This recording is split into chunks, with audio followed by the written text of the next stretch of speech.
Kumusta mga giliw kong tagapakinig? Nagbabalik ang inyong paaralang panghimpapawid Aral TarlakHenyo sa RTV Tarlac, Channel 26 at sa bayang naririnig sa DCTC 828 Radyo Pilipino Tarlac. Tayo rin ay napapanood sa FB Live ng RTV Tarlac Channel 26. Sumasahimpapawid mula sa bayan ng Pura Tarlac, mula sa bayan ng San Clemente. mula rito sa Puro Elementary School, Pura Tarlac. sa bayan ng Kapas Tarlac. ako, ang inyong guro, na maghahatid sa inyo ng makabuluhang pagtalakay sa ating aralin.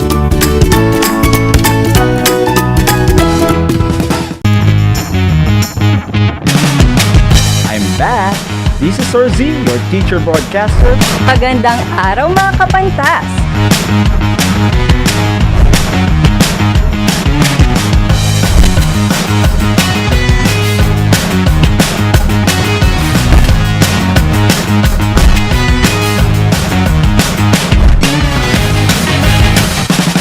Welcome to Aral TarlakHenyo. Magandang umaga po sa ating lahat ng mga tagapakinig sa DCTC 828 AM, Radyo Pilipino Tarlac at sa mga naka-access po sa ating FB Live via RTV Tarlac Channel 26. Ako po si Annie Michelle Orzano, isa sa mga proponents ng Project Shine, Aral TarlakHenyo. By the power vested in me by our Schools Division Superintendent through our Assistant Schools Division Superintendent, Miss Maria Celina L. Vega. Ako po ay naatasan na mag-announce ng ating Civil Service Commission Examination Advisory Number 7, Series of 2021. So ito po ang nilalaman ng ating advisory to the examinees of the October 10, 2021 FOE, POE, and BCLTE.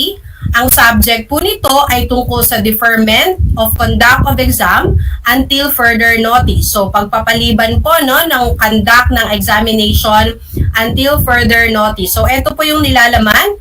Please be advised that the conduct of the Fire Officer Examination or the FOE, the Penology Officer Examination or the POE, and the Basic Competency on Local Treasury Examination or the BCLTE on Sunday, October 10, 2021 is deferred, pinagpapaliban until further notice.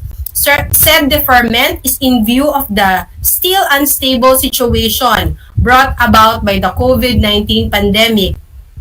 The Civil Service Commission shall issue another examination advisory on the reset of the examinations, which shall be posted on the CSC website. Please be guided accordingly. Signed, the Director 4 of the Examination, Recruitment and Placement Office, Ms. Edita M. de la Peña, dated September 29, 2021. So, ayan po, be guided accordingly. So, yun lamang po ang tungkol sa examination advisory na ito. Examination advisory number 7, series of 2021. Maraming salamat po. Multiply 1089 by 9. You will get an answer, the exact reverse, which is 9,801. My name is JRP Duldulao, your teacher broadcaster on Aral TarlakHenyo. For more math trivia and answers to your math questions, catch Aral TarlakHenyo every Monday to Friday from 8:30 a.m. to 5:30 p.m. Learning math is so much fun! How are you today? Hello, everyone. Hello, learners of Tarlac. Good morning, Math Talino Grade 4 learners! welcome to Aral TarlakHenyo. Here on RTV Tarlac Channel 26. Simulcast over DCTC Radyo Pilipino Tarlac.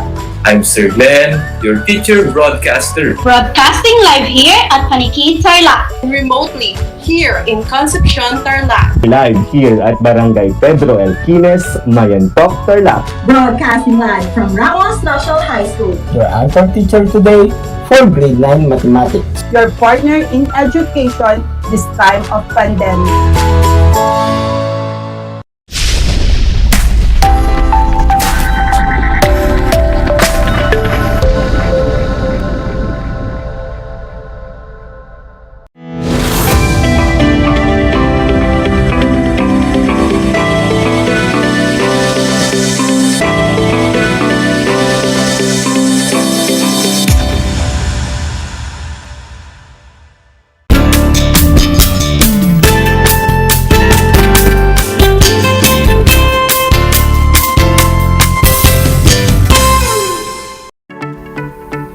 Mabuhay! Good afternoon, grade 8 students, dear parents, fellow teachers, and to everyone who are with us today.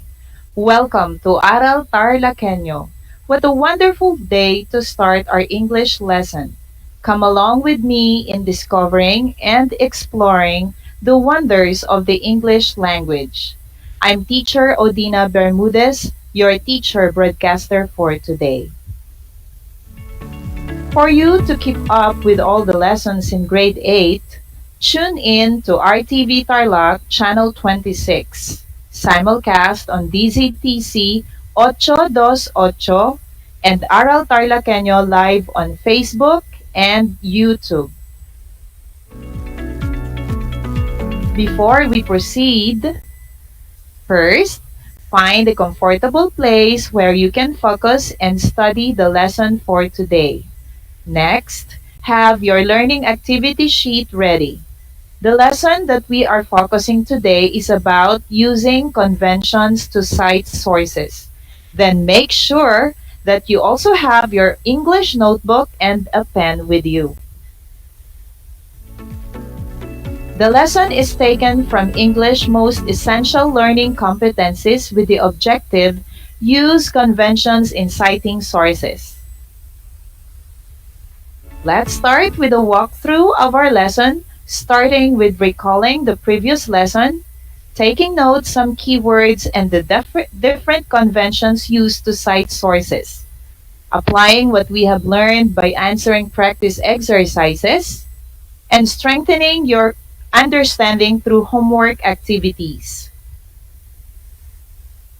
So for activity 1, let us recall. Let us look back from the previous lesson by answering the following questions.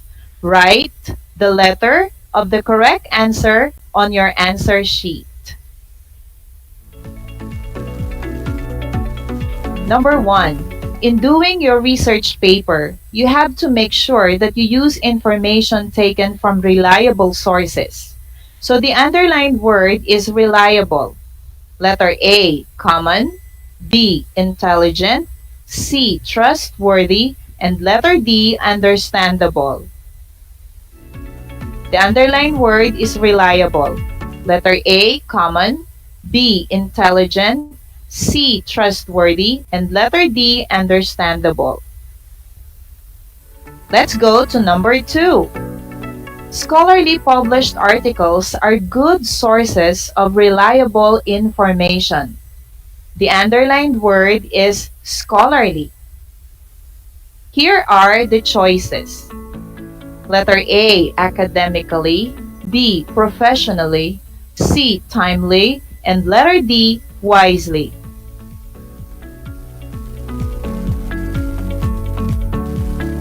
Let's go to number 3.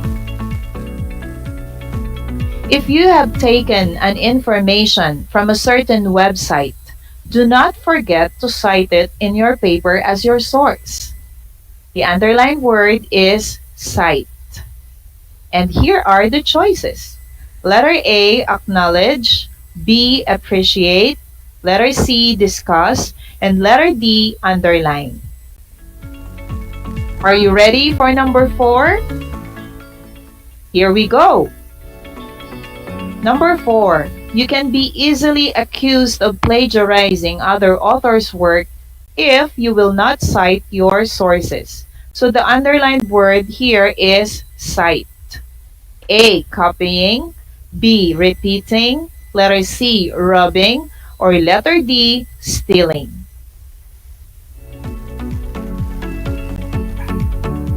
Let's go to number 5. One way of citing your sources is to include a bibliography of these sources in a separate page of your research paper.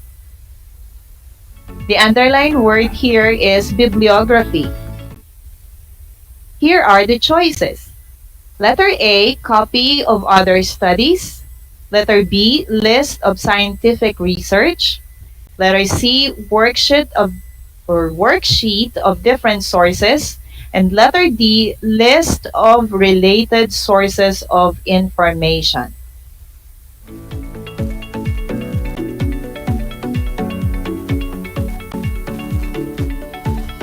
Okay, I'm sure you are done, so let us answer the review activity.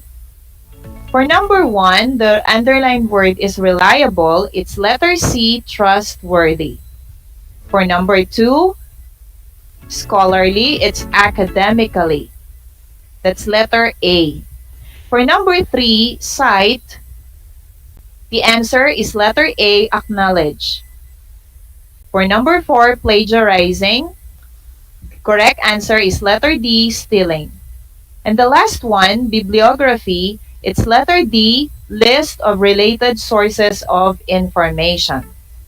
Did you get all the correct answers? That's great. This means that you are ready for the next lesson. So let us begin our new lesson with this activity. Can you rearrange the following letters to form a word? Number 1. So that's the scrambled letters. Here is the clue. It is an act of presenting someone else's work of ideas as your own, with or without their consent, by incorporating it into your work without full acknowledgement. So what is the word? Here is number 2. So look at the scrambled letters. It contains an alphabetical list of sources, like books, periodicals, and websites used by the writer or researcher.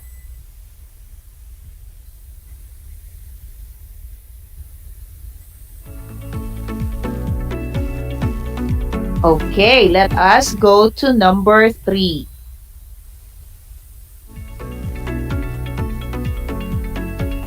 Here is number 3.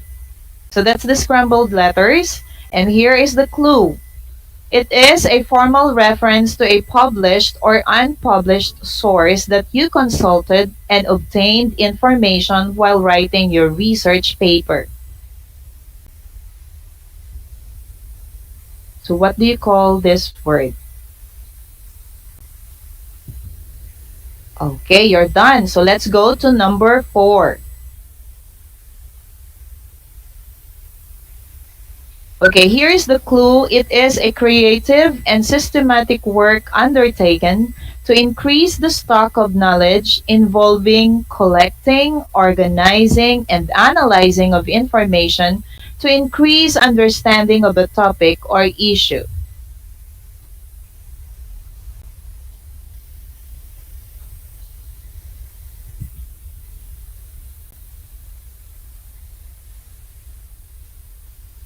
Okay, let's go to number 5. It provides citation of information in a book or article. It provides citation of information in a book or article.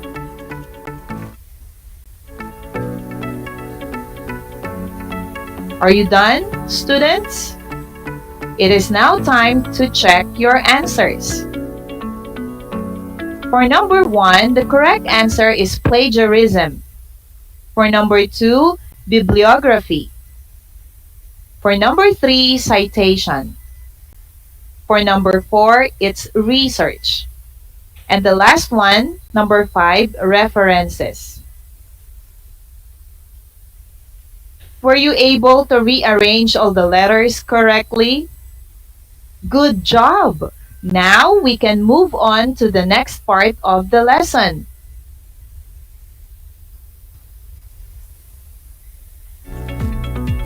I have here a few questions. Why do we cite the source? Where do we get these sources of information? How do we make citation of sources? Okay, grade 8 students, these are the questions that we will try to find out as we continue with our lesson. But before that, the following slides tells us several reasons why we cite sources except for one. Okay, so there are 5 items. Put a check if the sentence refers to the importance of citation of sources. Put an X if it's not. Are you ready? Number 1. It gives credit to the authors. Is it check or X? It gives credit to the authors. Is it check or X?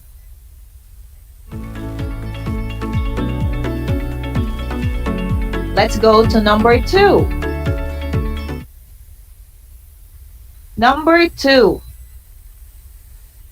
It makes the author more famous. Number 2. It makes the author famous.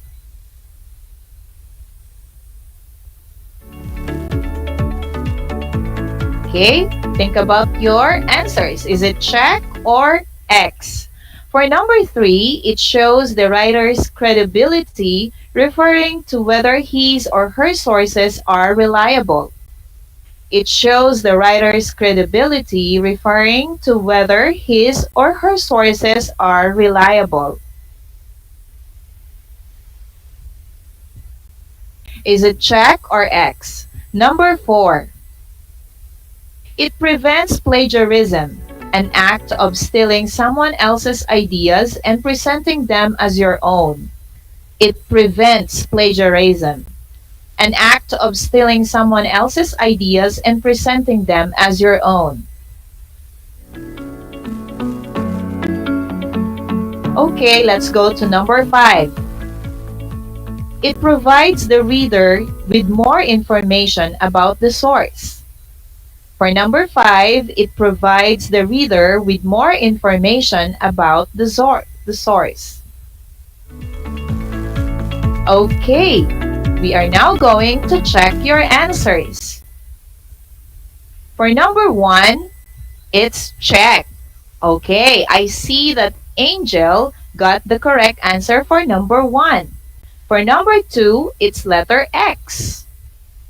X, why? Because being famous is not related in citing sources.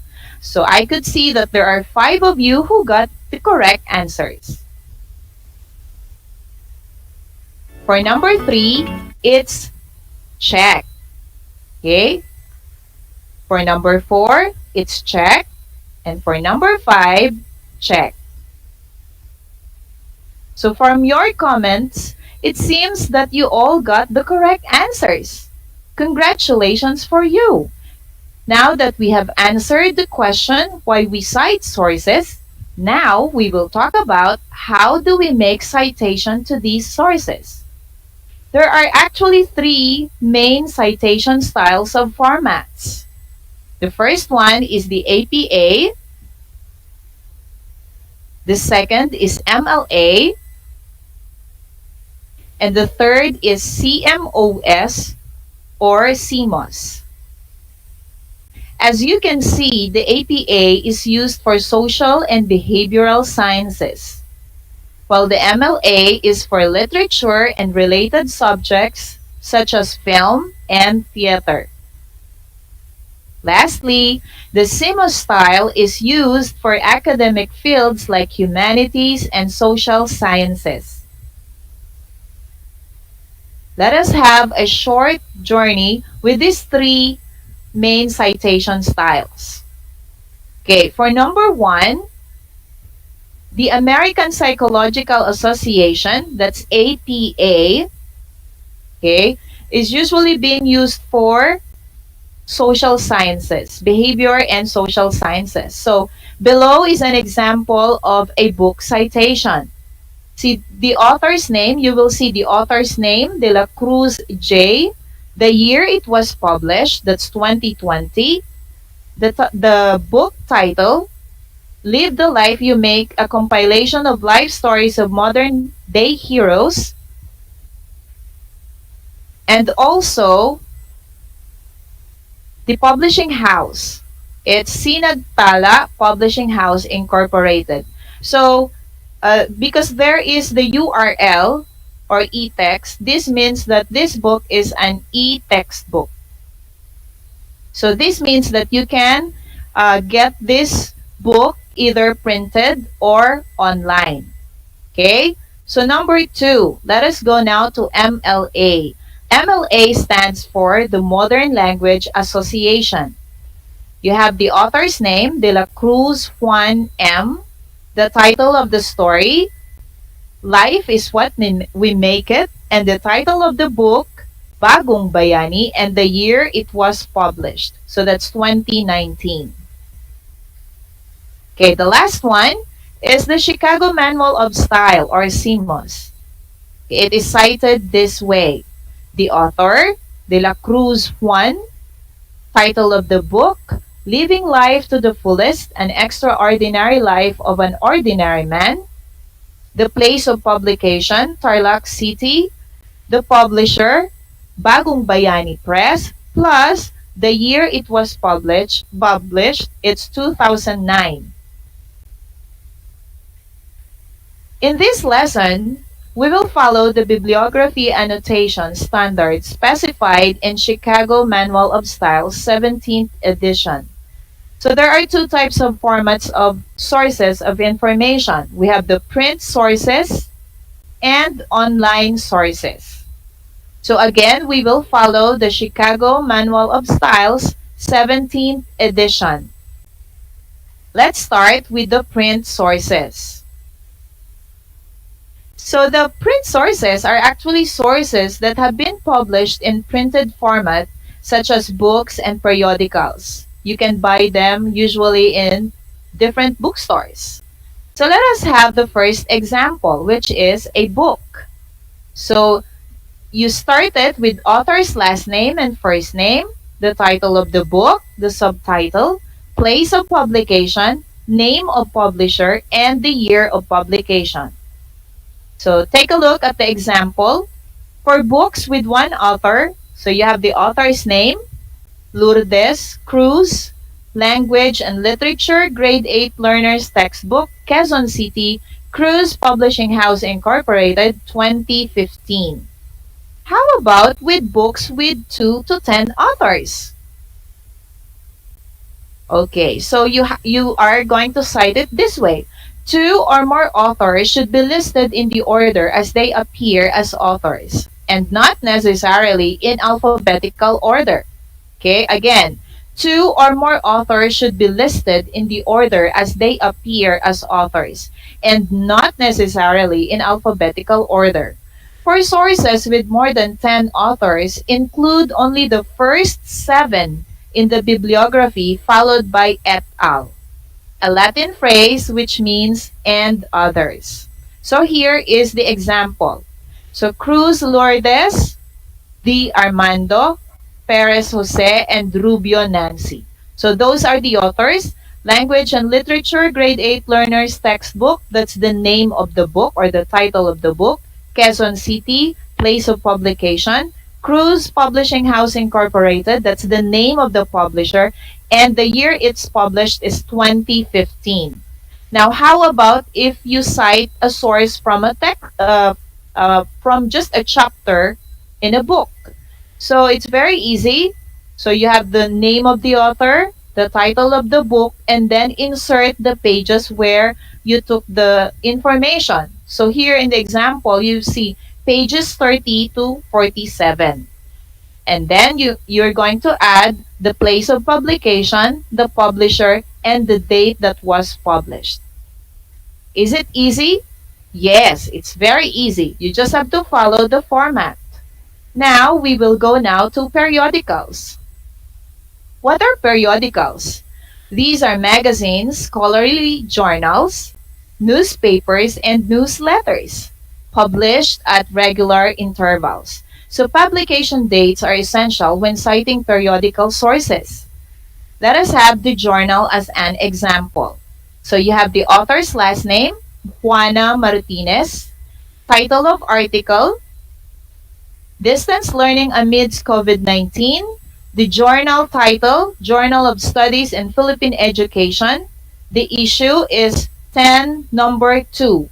And then the year of issue, it's 2019, plus the pages where the journal article is located or is found.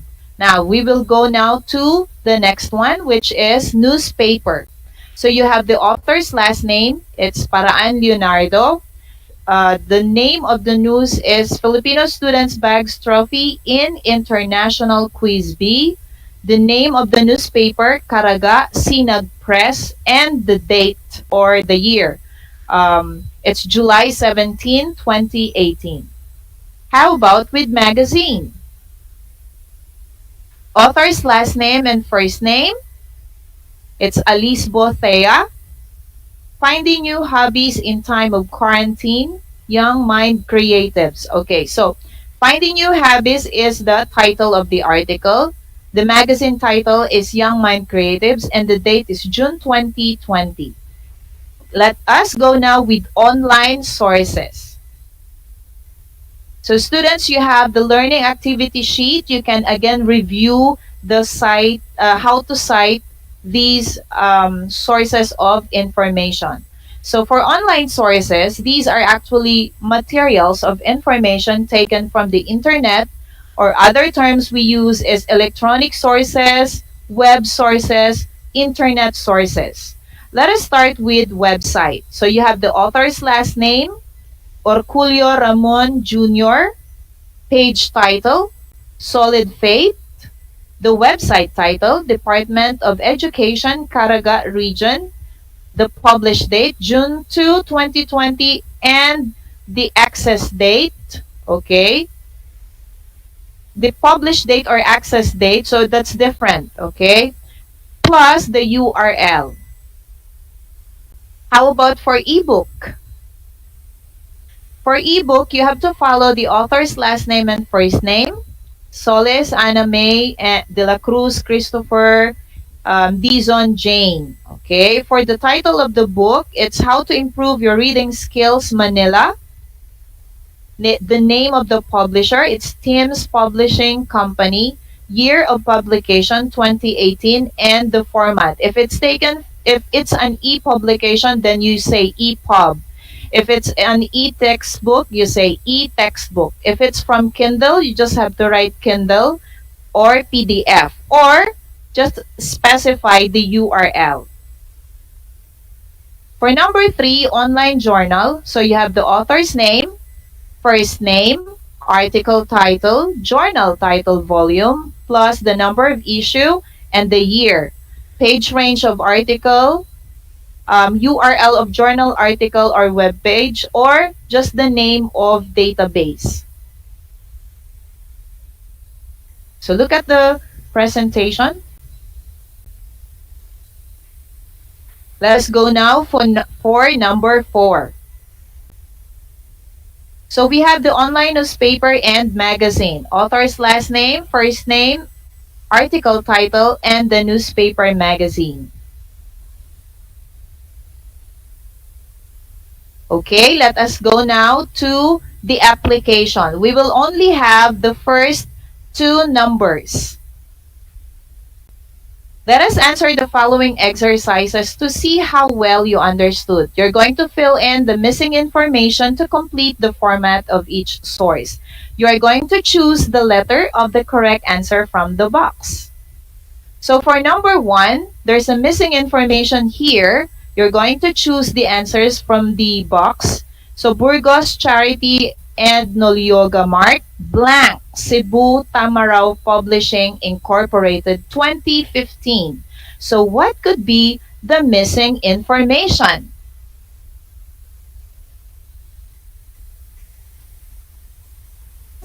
Okay, did you answer letter B, learning the English language for Filipino students? You got it correct. Okay, so that's the missing information. Let us go to number 2. Okay, it's a journal. Hanyola Bernard, Improving Critical Thinking Skills Through Multimedia, blank, 2, 2017, 21, 28. So what could be the missing information? Did you answer letter D? That is correct. It's Research Journal of Filipino Educators. This means that it's the journal title that is missing. Okay, so from 3 to 5, you will continue doing that today, and then answer also the homework that is provided in your learning activity sheet. Okay, for number 3 to number 5, you are going to continue answering it offline, and then answer also the homework that is given to you in the learning activity sheet. Okay, so that's number 5.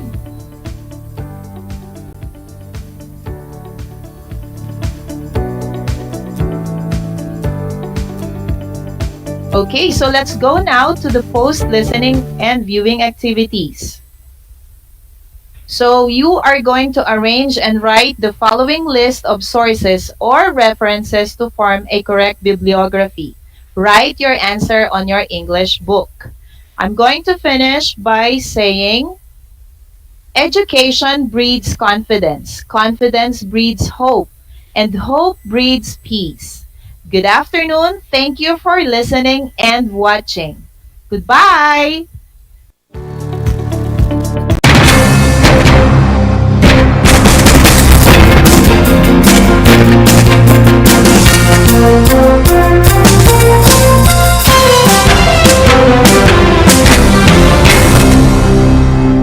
Nais mo bang magpabakuna?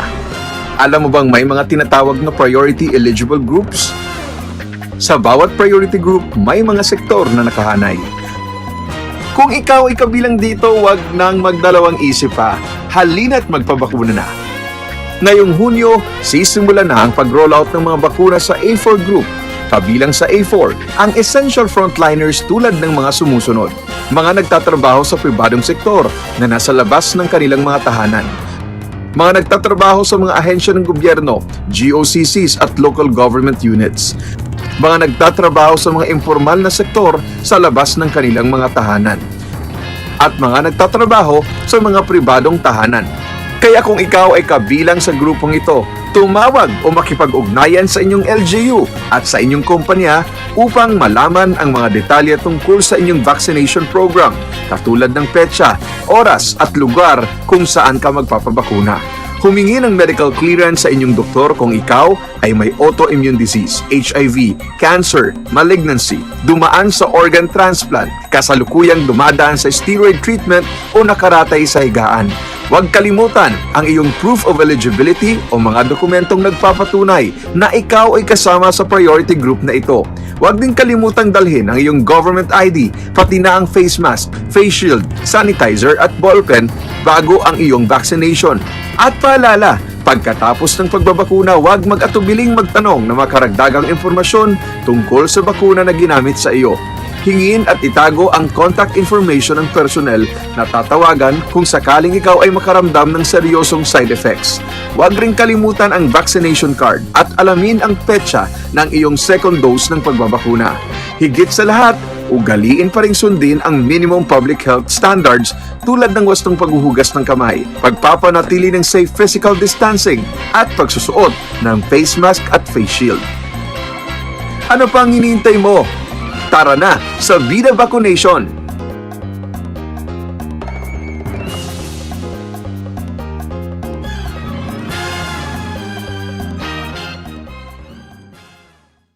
Alam niyo ba na ang gitnang Luzon ay tinaguri ang banga ng bigas ng bayan o kamalig ng palay ng Pilipinas dahil dito nagmumula ang malaking produksyon ng bigas sa ating bansa. Ito ay binubuo ng mga lalawigan ng Aurora, Bataan, Pampanga, Nueva Ecija, Zambales at Tarlac. Ugaliin nating manood ng Aral TarlakHenyo Lunes hanggang Biyernes alas 8:30 ng umaga hanggang alas 5:30 ng hapon. Ako si Binibining Pia Izrin Capiral, ang inyong teacher broadcaster sa Araling Panlipunan dito sa Project Shine Aral TarlakHenyo. Lagi nating tandaan ang pag-aaral ng Araling Panlipunan ay tungo sa daan ng pagiging makadiyos, makakalikasan, makatao at makabansa.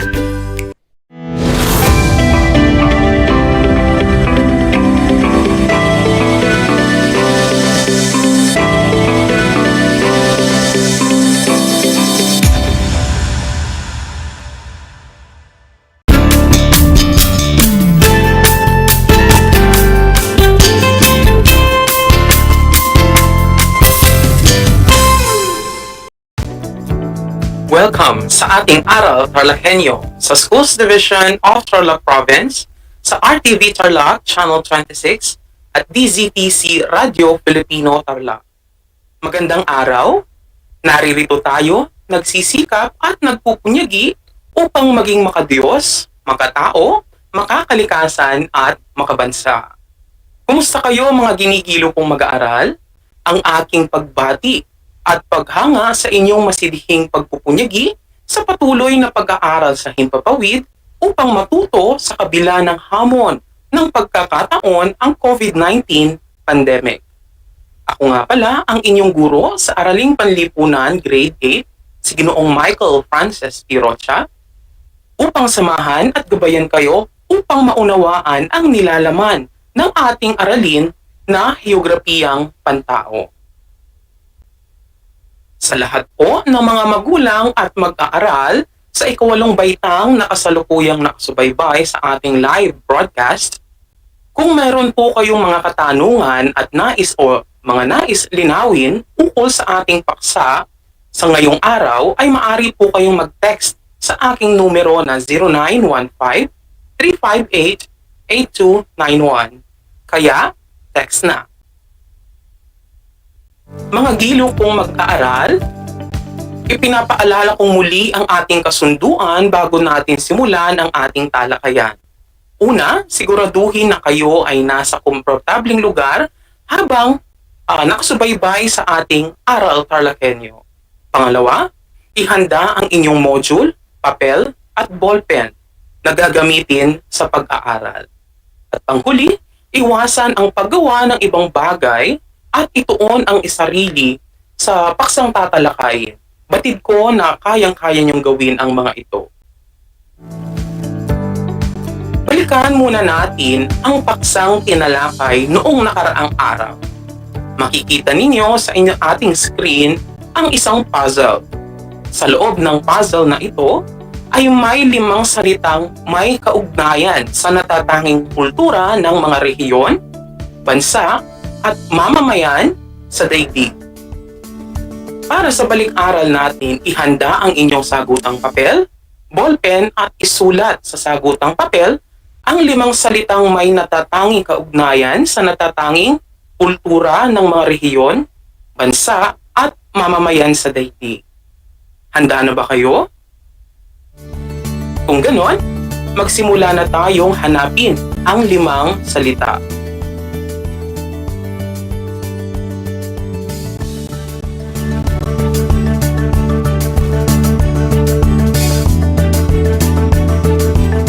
Ano-ano ang mga salitang nahanap ninyo sa puzzle? May mga kaugnayan or mga salita na nasa puzzle na may kaugnayan sa natatanging kultura ng mga rehiyon, bansa at mamamayan sa daigdig. At narito ang mga salitang ito. Nandyan ang wika, nariyan ang lahi, ang relihiyon, heograpiyang pantao at pangkat etniko. Ilan ang nakuha mong tamang sagot? Batid ko na marami.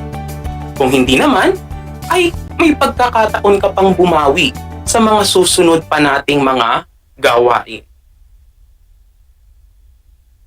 Tinalakay natin sa nakaraang aralin ang tungkol sa unang bahagi ng pag-aaral natin sa heograpiyang pantao.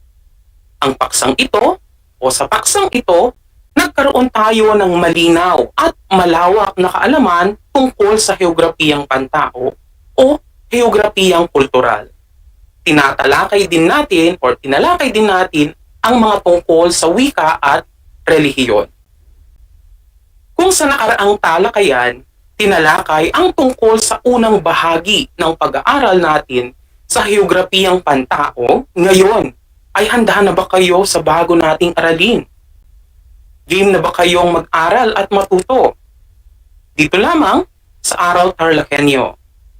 Atin namang talakay ngayon ang patungkol sa natatanging kultura ng mga rehiyon, bansa at mamamayan sa daigdig. Inaasahan natin na sa pagtatapos ng leksyon na ito ay kaya mong mapahalagahan ang natatanging ng mga rehiyon, bansa at mamamayan sa daigdig. Handa na ba kayo?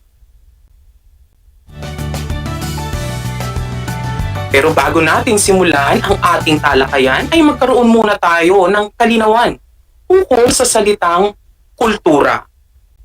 Ano nga ba ang kahulugan ng salitang kultura? Pag-uusapan natin ngayon ang kahulugan ng salitang ito. Ito pa rin sa ating Aral TarlakHenyo. Sa Pilipinas, o isa ang bansang Pilipinas sa may napakayamang kultura. Dahil sa natatanging kaugalian at tradisyon mula noon hanggang ngayon. Ang kulturang Pilipino ay sumasailalim o sumasalamin sa nakaraan. Mula sa mga bagay na ginagamit ngayon sa araw-araw hanggang sa mga bagay na dinadaan-daanan lamang. Lahat ng ito ay bahagi ng kultura ng Pilipino. Ang kultura ay isang pangkalahatang terminolohiya na sumasaklaw sa kaugalian at tradisyon ng sangkatauhan, kabilang ang mga kaalaman, paniniwala, sining, nandyan din ang batas, mga kinagisnan, kakayahan at nakasanayang gawin ng bawat isa. Sa nakaraang aralin, matatandaan na tinalakay natin ang tungkol sa wika. Ito ay nagbibigay ng intendidad o pagkakakilanlan sa taong kabilang sa isang pangkat. Itinuturing din itong kaluluwa ng isang kultura. Tinalakay din natin ang ilan sa mga pangunahing pamilya ng wika sa daigdig. Naaalala pa ba ninyo ang 5 pangunahing pamilya ng wika sa daigdig? Ito ang Afro-Asiatic, ang Austronesian, ang Indo-European, ang Niger-Congo, at ang Sino-Tibetan. Ngayon, ay alamin naman natin ang mga wika sa iba't ibang rehiyon sa daigdig. Una ay tatalakayin natin ang rehiyong Latin America at Caribbean. Kalahati ng mga bansa sa Latin America at Caribbean ay gumagamit ng wikang Espanyol. Sa Mexico naman ay ang pagpasok ng mga Indian-Mexican Spanish. Sa Brazil, ang kanilang salita ay Portuguese. Sa Haiti at sa Martinique ay sila ay nagsasalita ng Pranses o French. Samantalang sa Jamaica at sa Guyana, Ingles ang kanilang salita. Sa Peru, ang salitang Quechua na isang salita o isang wikang Indian at Espanyol. Sa rehiyong kanlurang Europe at silangang Europe naman tayo. Sa kanlurang Europe, sa kanilang wika o ang kanilang wika ay Indo-European. Sa hilagang bahagi nito, gumagamit naman sila ng mga salitang English, Danish, at Swedish. Sa France, ang kanilang wika ay French. Sa Portugal, of course, Portuguese. At sa Spain, Espanyol. At sa Italy naman, nandyan ang Italia. Sa silangang Europe naman, ang kanilang wika ay Indo-European din.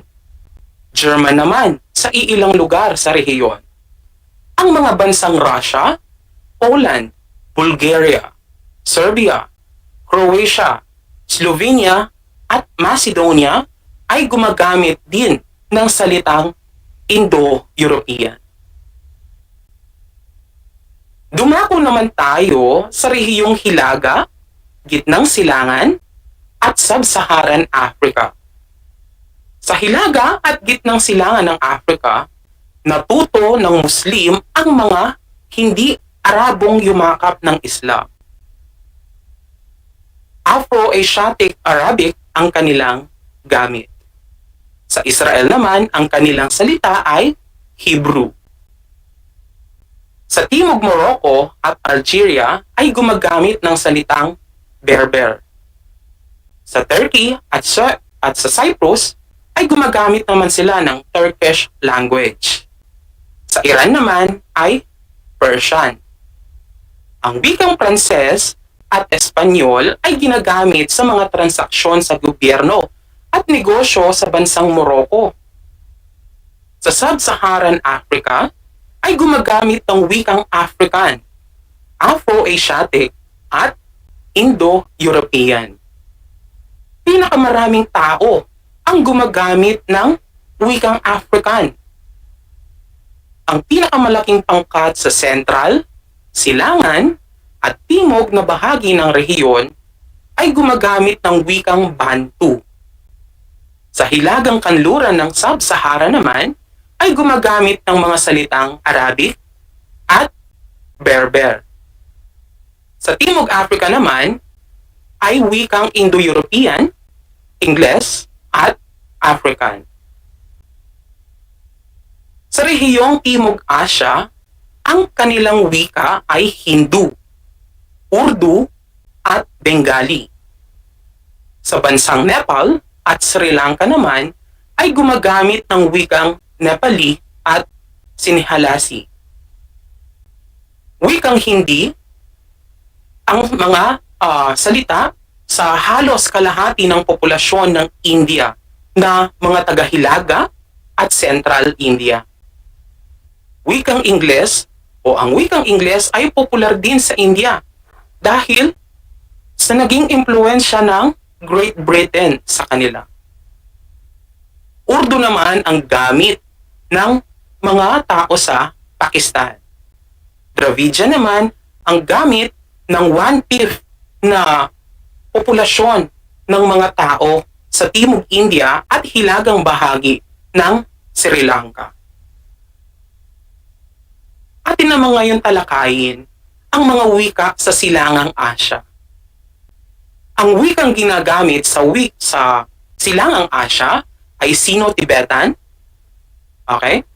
Nandyan din ang Tibet o Burman sa talampang Tibet at ang Chinese. Kilala rin ang wikang Mandarin at Wu Chinese sa hilagang China. Sa Timog China naman ang Cantonese. Sa Taiwan naman ay nandyan din ang Mandarin, kabilang din ang dialektong Taiwanese at Hakka. Sa Japan naman, of course, nandyan ang Japanese o yung Nihongo. Sa Korea, nandyan ang Korean language. Mongol naman sa Mongolia. At sa Manchura ay Manchu ang gamit na wika na nagmula sa sangay ng Ural at Laik na ginamit din madalas ng mga taong naninirahan sa hilaga at kanlurang bahagi ng rehiyon. Ngayon ay dumako tayo sa Timog Silangang Asya. Ang kanilang gamit na wika ay Malayo-Polynesian, Sino-Tibetan at Mon-Khmer. Sa Pilipinas, ang ginagamit ng mga wika ay Filipino, Ingles, at ilang mga bahagi ng Pilipinas ay nagsasalita ng Espanyol at Chinese Mandarin. Malay at Tami ang gamit na wika sa Singapore. Sa Malaysia, Ingles ang wikang gamit sa negosyo, ngunit may hakbang na isinasagawa ang kanilang pamahalaan upang salitang Malay ang gamitin sa pangkalahatan. Sa Antarctic at Australia at Oceania naman, maraming wika rin ang kanilang ginagamit, pero mas kilala ang Indo-European. Samantalang sa Australia, New Zealand at maraming bahagi ng Oceania ay gumagamit ng salitang Ingles. Sa French Polynesia at iba pang bahagi ng Oceania na nananatiling nasa political control ng France o ng bansang France ay gumagamit ng wikang French o Pranses. Gumagamit din ng iba pang katutubong wika na kabilang sa sangay ng Malayo-Polynesia ang mga tao sa Oceania. Halos 700 na lokal na dialekto ang sinasalita sa Papua New Guinea. dulot ng pangangailangan sa kalakalan na buo ang wika na may halong katutubo at Europeo na tinawag na Pidgin English. Ngayon ay natapos na nating aralin ang patungkol sa wika. Dumako naman tayo sa ikalawang bahagi ng ating aralin, ang tungkol sa lahi o race. Ano ba itong lahi o race? Ito ay tumutukoy sa pagkakakilanlan ng isang pangkat ng mga tao, physical o biological na katangian. Okay? Ng pangkat na iyon. Maihahalin tulad sa isang mosaic ang ating daigdig. Bakit mosaic? Dahil na rin sa maraming natatanging paglalarawan ng mga naninirahan dito. Nagmula naman ang salitang etniko sa salitang Grego ethnos na ang ibig sabihin ay mamamayan. Ang miyembro ng pangkat etniko ay may iisang maliwanag na sariling pagkakakilanlan. Pinag-uugnay ng magkakatulad na kultura, wika, pinagmulan at relihiyon ang mga miyembro ng pangkat etniko. Maraming eksperto ang namumuno sa pag-aaral ng iba't ibang klasifikasyon ng tao sa daigdig. Ngunit marami rin ang nagsasabing nagdudulot ito ng kontrobersya sapagkat maari itong pagmulan ng diskriminasyon. Ilan naman sa mga pangunahing lahi sa daigdig ay ang Mongoloid o ang Asian na mga nanggaling sa Asia, ang mga Caucasians o yung mga puti na nanggaling sa Europe, at Negroid na nagmula naman sa Africa. Ngayong tapos na natin ang ating unang bahagi ng ating leksyon, oras na para tasahin ang inyong kaalaman ukol sa geograpiyang pantao. Ihanda ang inyong kwaderno at ballpen para sa inyong gawain. Isulat ang inyong pangalan, antaas, pangkat at petsa ngayong araw. Magsisimula na tayo at kailangan nyo lamang isa-isahin ang mga sagot na sa aking mga katanungan. Handa na ba kayo? Mukhang handa na nga kayo. Kung gayon, pakinggang mabuti ang panuto at ang mga tanong na aking babasahin. Isulat ninyo ang tamang sagot sa sagutang papel. Okay, para sa panuto, buuin ang puzzle tungkol sa heograpiyang pantao sa pamamagitan ng pagtukoy sa inilalarawan ng bawat bilang. Handa na ba ang lahat? Para sa unang bilang, pahalang, ito ang itinuturing na kaluluwa ng kultura. Kung ang inyong sagot ay wika, kayo ay magaling. Susunod naman, ang ikatlong bilang, pahalang, ito ang sistema ng mga paniniwala at ritual. Kung ang inyong sagot ay relihiyon, kayo ay magaling. Para sa susunod na katanungan o kataga, para sa ikapitong bilang, pahalang, ito ay ang pagkakakilanlang biological ng pangkat ng tao. Kung ang inyong kasagutan ay lahi, kayo ay magaling. Para naman sa susunod na bilang,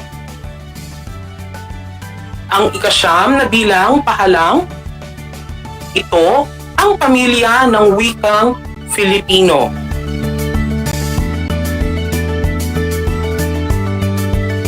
Kung ang sagot ninyo ay Austronesian, kayo ay tama.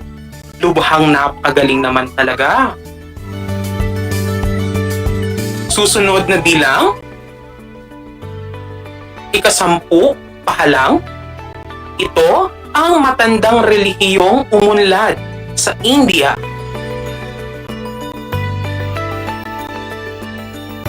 Kung ang sagot ninyo ay Hinduismo, kayo ay tama. Susunod, dito naman tayo sa mga pahabang bilang. Para sa ikalawang bilang, pababa, ito ang relihiyong may pinakamaraming tagasunod.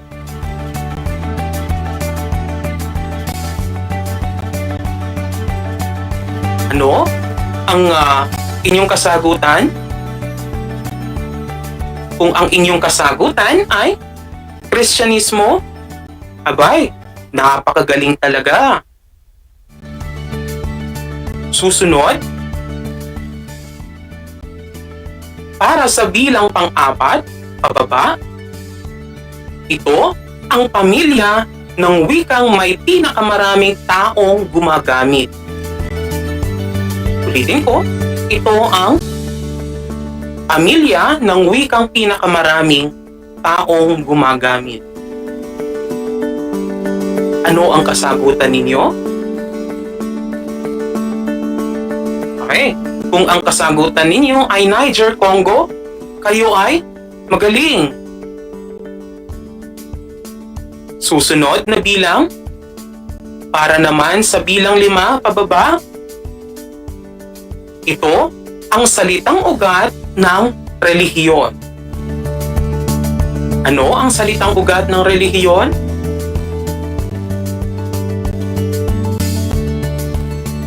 Kung ang inyong sagot ay religare, abay, tama kayo.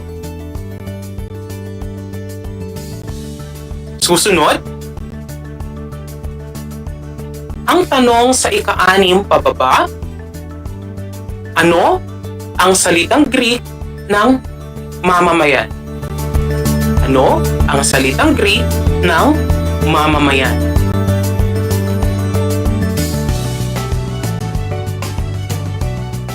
Ano ang inyong kasagutan?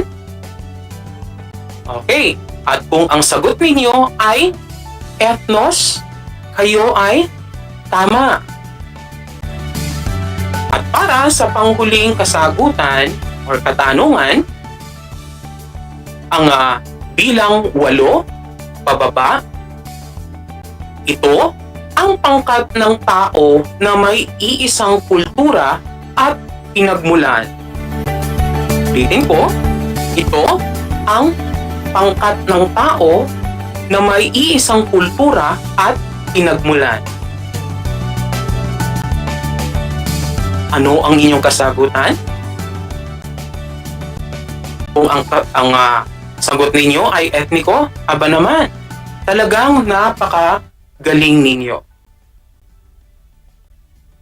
Nakakuha ba kayo ng mataas na score sa inyong gawain? Hangad ko na marami ang inyong nakuhang score. At para naman doon sa mga hindi gaanong nakakuha ng maraming score, huwag mag-alala, bagpos kayo ay bumawi sa mga susunod pa natin na mga episode. Kasama kami ng mga guro ninyo sa Araling Panlipunan Grade 8 bilang inyong mga gabay. Isang bahagi ng ating leksyon ang ating natapos na naman na talakayin. Ngayon, upang magkaroon ka ng ideya sa susunod na paksa, basahin mo or basahin ninyo ang mga sumusunod na paksa sa Module 3 upang maging handa ka sa susunod nating mga leksyon. Okay, ulitin ko lang.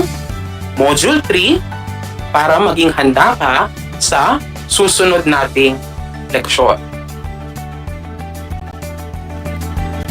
Ngayon, ay sana huwag ninyong makalimutan ang mahalagang aral na inyong matutunan o inyong natutunan mula sa ating leksyon at sikapin nyo itong maibahagi sa iba pa.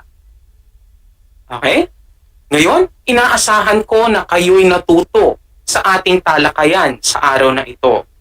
Muli, ako ang inyong guro sa Araling Panlipunan Grade 8, si Ginoong Michael Frances Pirocha, na nagsasabing, ang pag-aaral sa Araling Panlipunan ay daan sa pagiging makadiyos, makatao, makakalikasan at makabansa. Hanggang sa muli.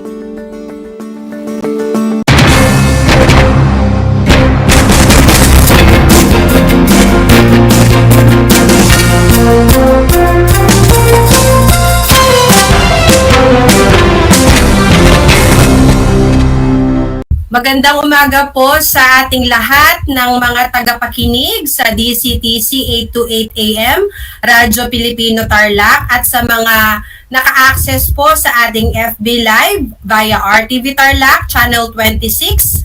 Ako po si Annie Michelle Orzano, isa sa mga proponents ng Project Shine, Aral TarlakHenyo, by the power vested in me by our Schools Division Superintendent through our Assistant Schools Division Superintendent, Miss Maria Celina L. Vega. Ako po ay naatasan na mag-announce ng ating Civil Service Commission Examination Advisory Number 7, Series of 2021.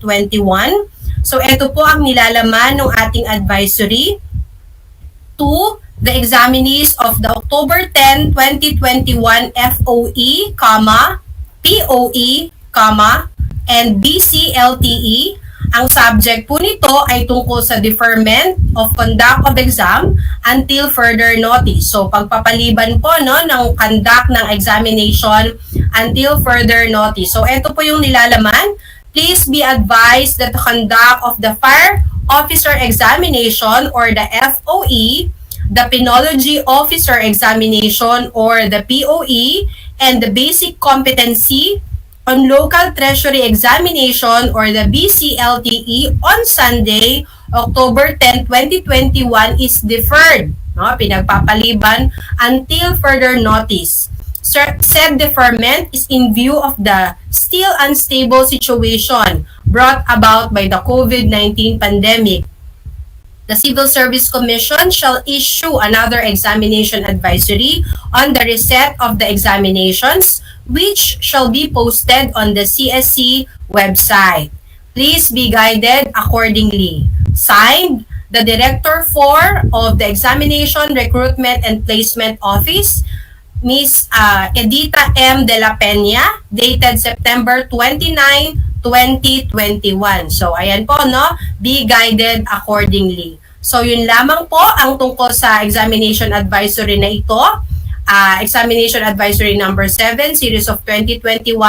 Maraming salamat po.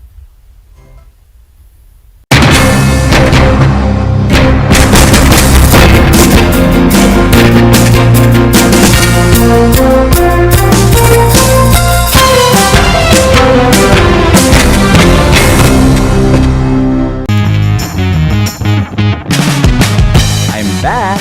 This is Orzi, your teacher broadcaster. Magandang araw mga kapantas!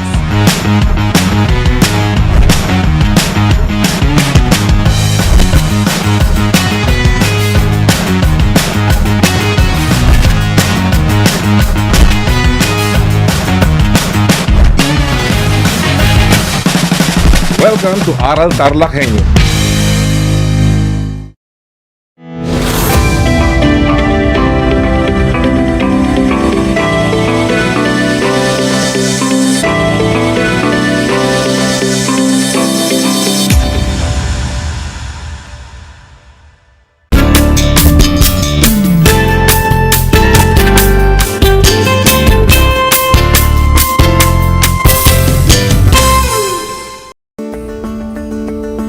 A blessed day and a big hello, PLE-minded learners!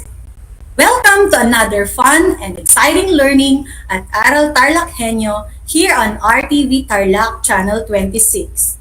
Simulcast over DCTC Radyo Pilipino Tarlac. We are also seen live via Channel 100 of Converge Cable TV. I am Rowena S. Hisuler, your teacher broadcaster from Victoria, Tarlac. Alright, so prepare yourselves to another lesson full of knowledge, skills, and practical experiences. Join me as we proceed and take a bite to the new lesson in TLE Grade 8, Agriculture and Crop Production. Remember, my dear students, don't forget to bring with you your compendium of notes, ballpen, and sheets of paper so that you can take down important notes. If you have questions or clarifications on our lesson after our discussion, feel free to text me at 0912-194-7193. Again, it's 0912-194-7193. And now, let us start with a short review and find out if you can still recall what you have learned from the previous lesson. Last time, we discussed about the different farm inputs. Can you still recall the 4 different farm inputs? Very good. The different farm inputs are seeds, seedlings, fertilizers, and insecticides. What is a seed? Yes, you are correct. Seed is a fertilized ripened ovule of a flowering plant containing an embryo and capable normally of germination to produce a new plant. How about seedlings? Very good. Seedlings are young plants, especially one raised from a seed and not from a cutting method. And how about fertilizer? Do you still remember its importance to plants? Yes, you are right. Fertilizers serve as a food for plants. They replace the nutrients that crops remove from the soil. Without the addition of fertilizers, crop yields and agricultural productivity would be significantly reduced. And how about insecticides? Correct! Insecticides are chemicals used to control insects by killing them or preventing them from engaging in undesirable or destructive behaviors.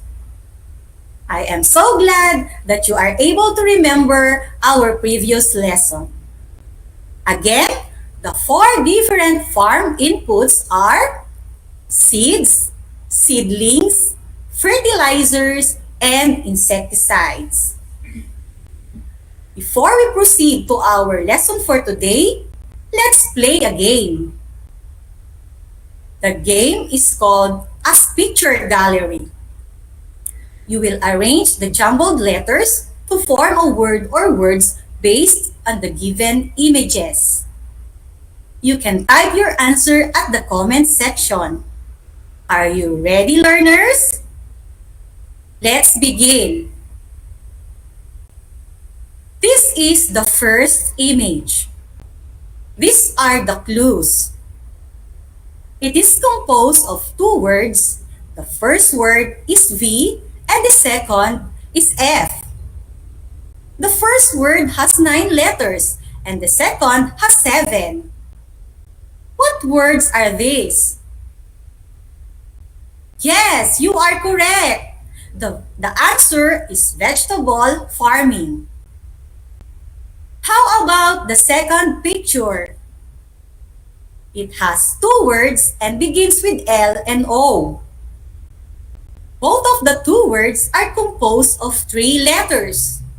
What is the answer? Yes, you are right. The answer is layout. The next picture also consists of 2 words. The first word begins with letter O and the last word with letter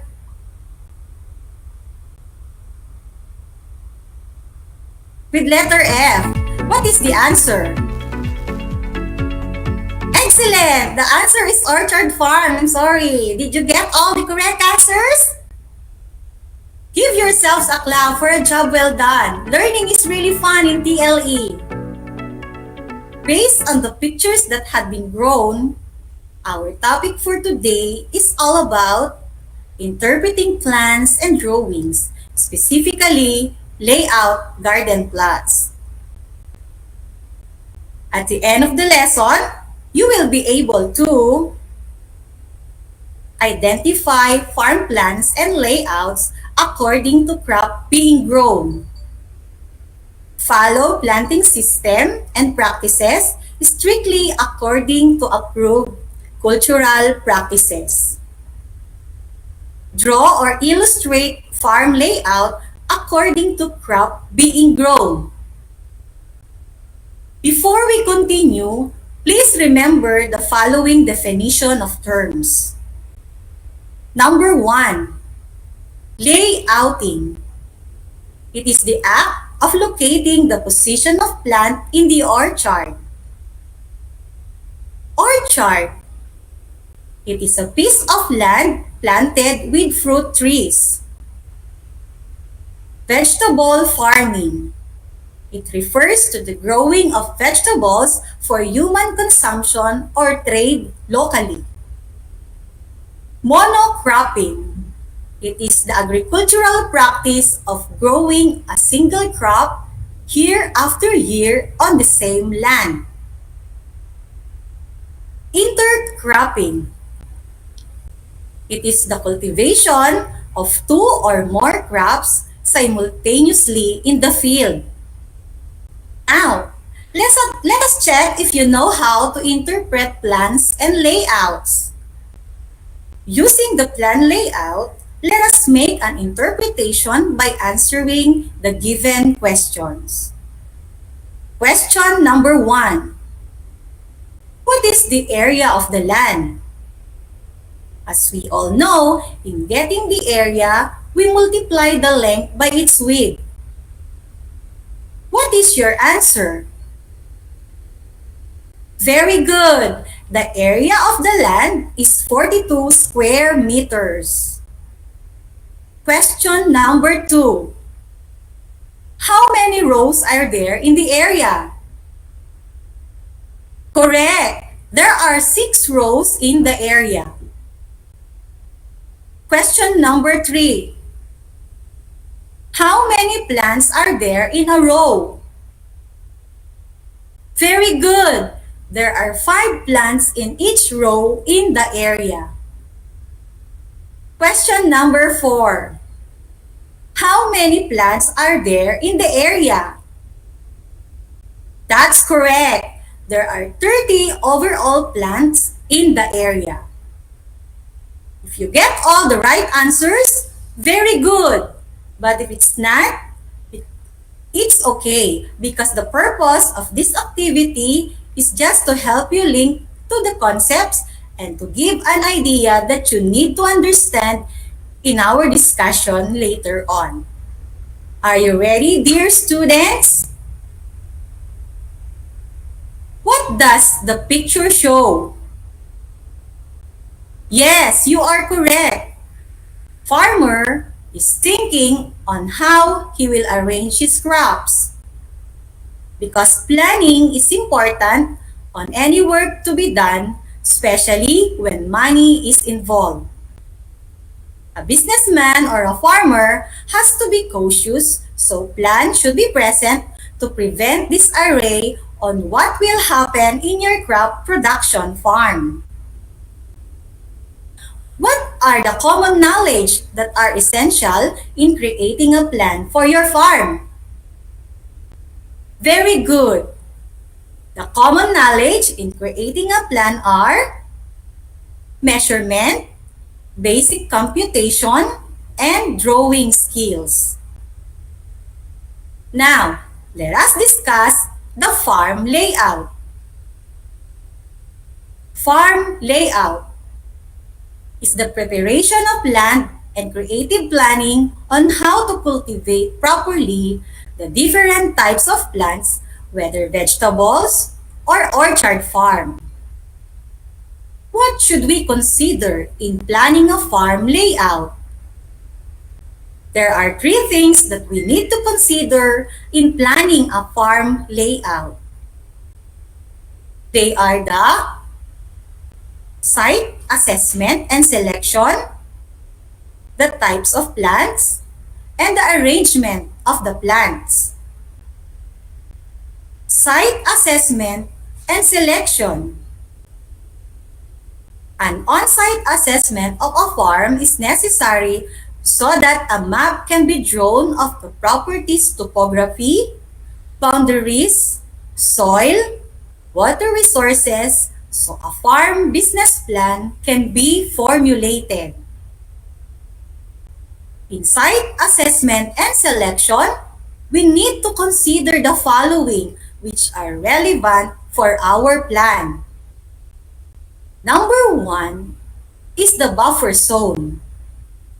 Number 2, drainage lines. Number 3, soil types. 4, water management. 5, soil management. 6, wind breaks. And 7, groundwater contamination.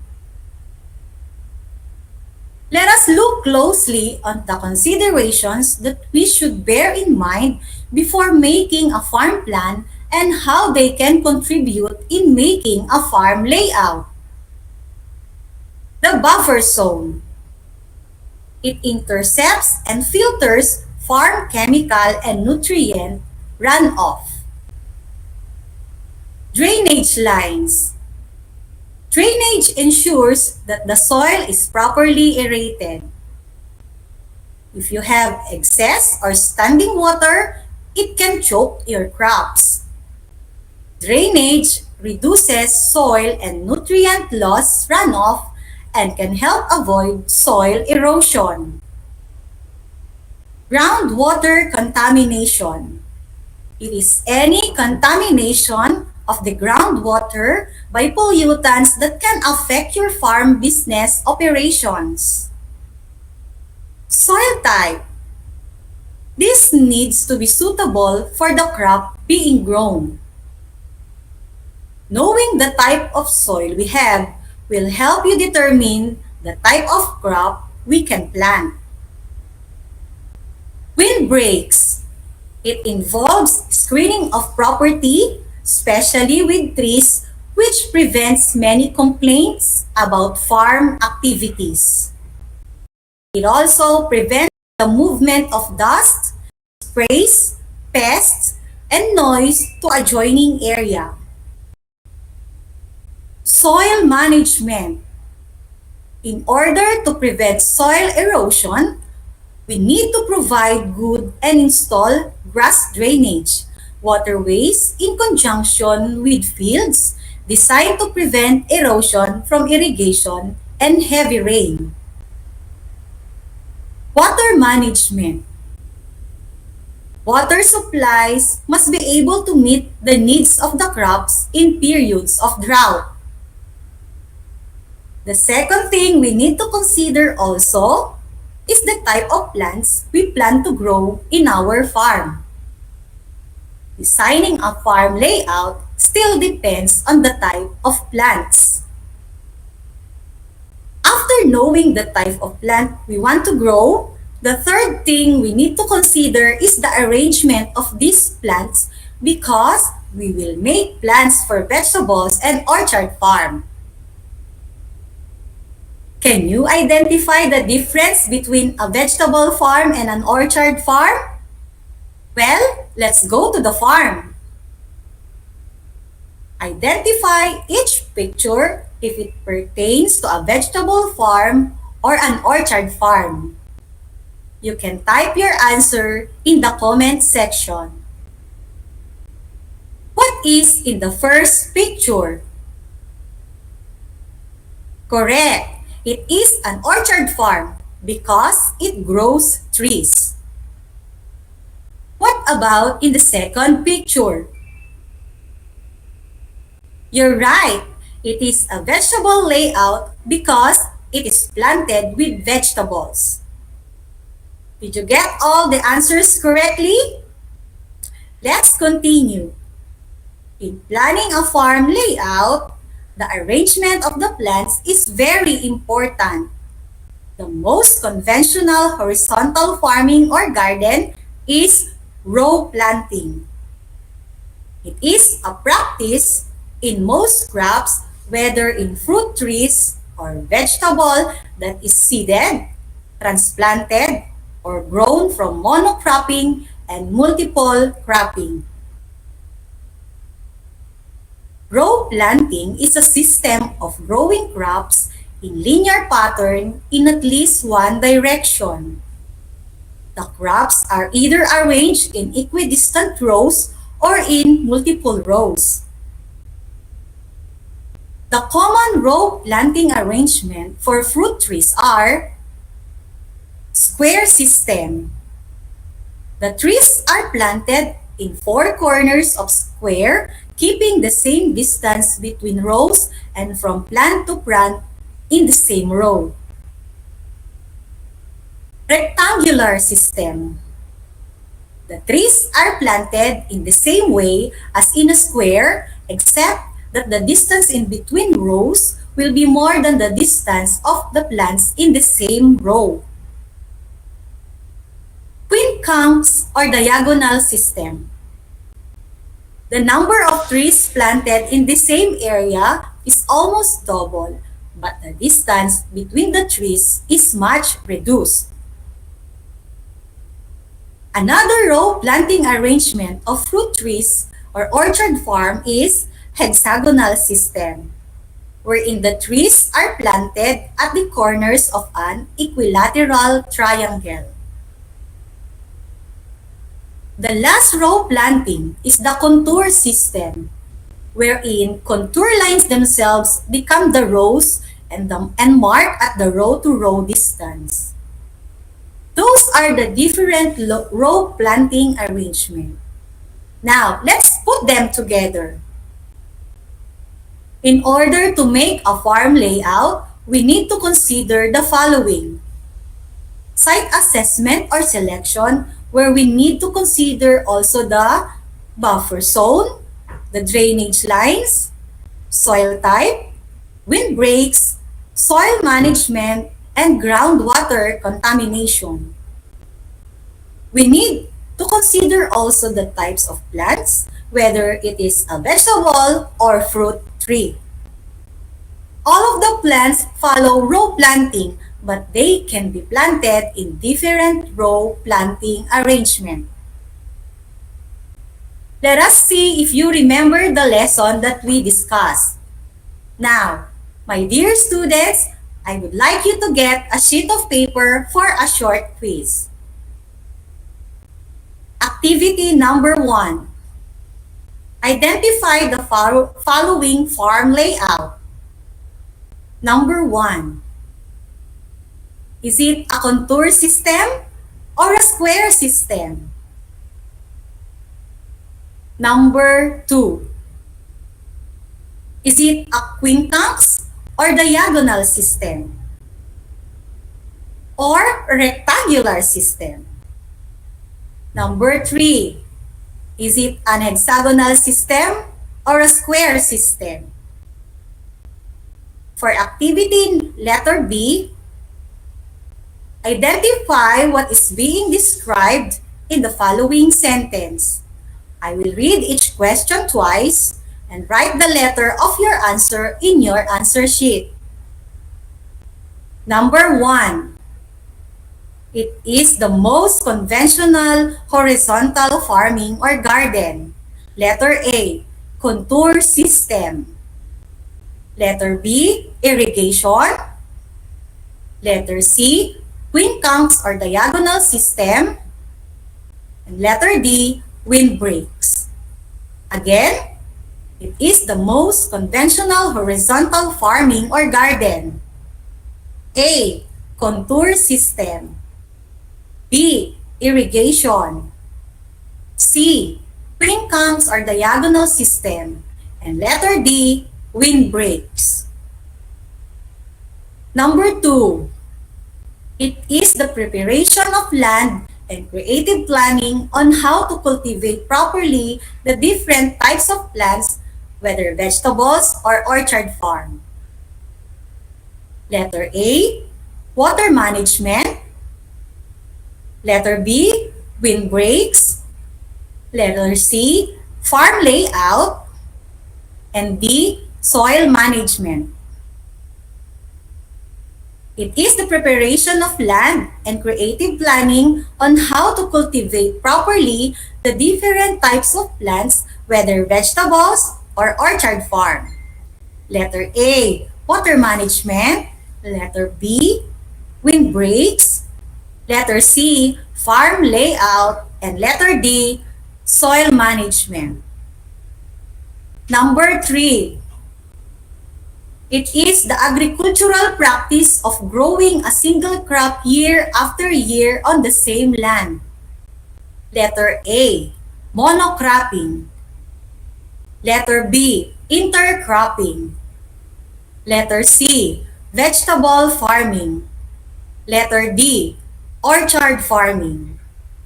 Again, it is the agricultural practice of growing a single crop year after year on the same land. Letter A, monocropping. Letter B, intercropping. Letter C, vegetable farming. And letter D, orchard farming. And now for the last activity, let us do the layout. Given with the following data, draw a multiple row planting arrangement. There are 4 plant beds with 5 plant A and 5 plant B in each bed alternately. Plant A is represented by a star, plant B a circle, and a rectangle for plant beds. Number 2, draw a row planting arrangement using 5 plant beds with 4 plants each. Again, draw a row planting arrangement with 5 plant beds with 4 plants each. Are you ready to check your answers? Let's begin. Here are the answers for the first activity. Number 1, square system. Number 2, quincunx or diagonal system. Number 3, hexagonal system. And for the second activity, here are the answers. Number 1, letter A. Number 2, letter C. And number 3, letter A. And now, let us check your farm layout. If you draw like this in number 1, you got it right. How about in the second layout? If it's like this, good job! Did you get a perfect score, students? Congratulations! And for those who did not get a perfect score, definitely it's fine as long as you have the willingness to learn and have that desire to get better each day. Please get your module and review your answers. Our lesson has ended. I hope you learned a lot today and apply this in learning in your daily lives. If you have questions about our lesson today, you can reach me on my Facebook account, Rowena Subayno Hisuler, or text me on my mobile number, 0912-194-7193. I will leave you a quote to reflect on, and it goes like this. Striving for success without hard work is like trying to harvest where you haven't planted, by David Bly. Keep watching on RTV channel 26 for more updates. Remember, my dear students, In TLE, we aim for knowledge, skills, and progress. This is Project Aral TarlakHenyo, brought to you by the Department of Education, Division of Tarlac Province, in cooperation with DCTC 828 AM station. Sponsored by our ever-supportive Congressman, Charlie Coangco of 1st District Representative. Until next time for another fun learning experience in TLE Grade 8 Agri-Crop Production. Thank you and God bless. I am Teacher Weng of Victoria National High School, signing off.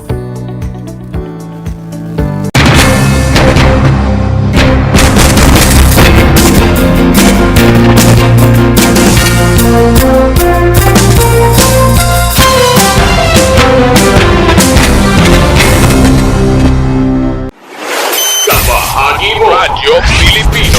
Impormasyong may kalidad, serbisyong may halaga, saan mang bahagi ng Pilipinas. On air. Saan mang bahagi ng mundo. Online. Ano mang uri ng pamumuhay. Kasama, katuwang, kapinoy. Kabahagi mo. Radyo Pilipino. Radyo Pilipino.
Kumusta mga giliw kong tagapakinig? Nagbabalik ang inyong paaralang panghimpapawid, Aral TarlakHenyo, RTV Tarlac, Channel 26, at sa bayang naririnig sa DCTC 828, Radyo Pilipino Tarlac. Tayo rin ay napapanood sa FB Live ng RTV Tarlac Channel 26. Sumasahimpapawid mula sa bayan ng Pura Tarlac, mula sa bayan ng San Clemente. Mula rito sa Puro Elementary School, Pura Tarlac, sa bayan ng Capas Tarlac. ako, ang inyong guro,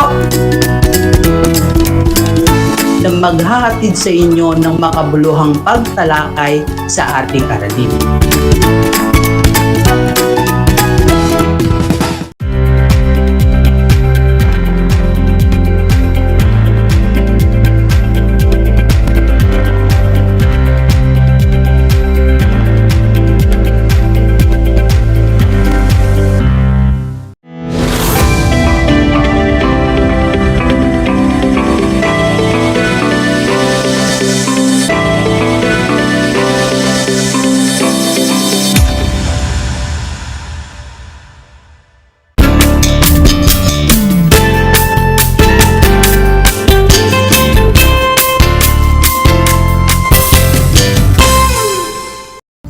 Hello everyone, good afternoon, especially to all grade 8 learners.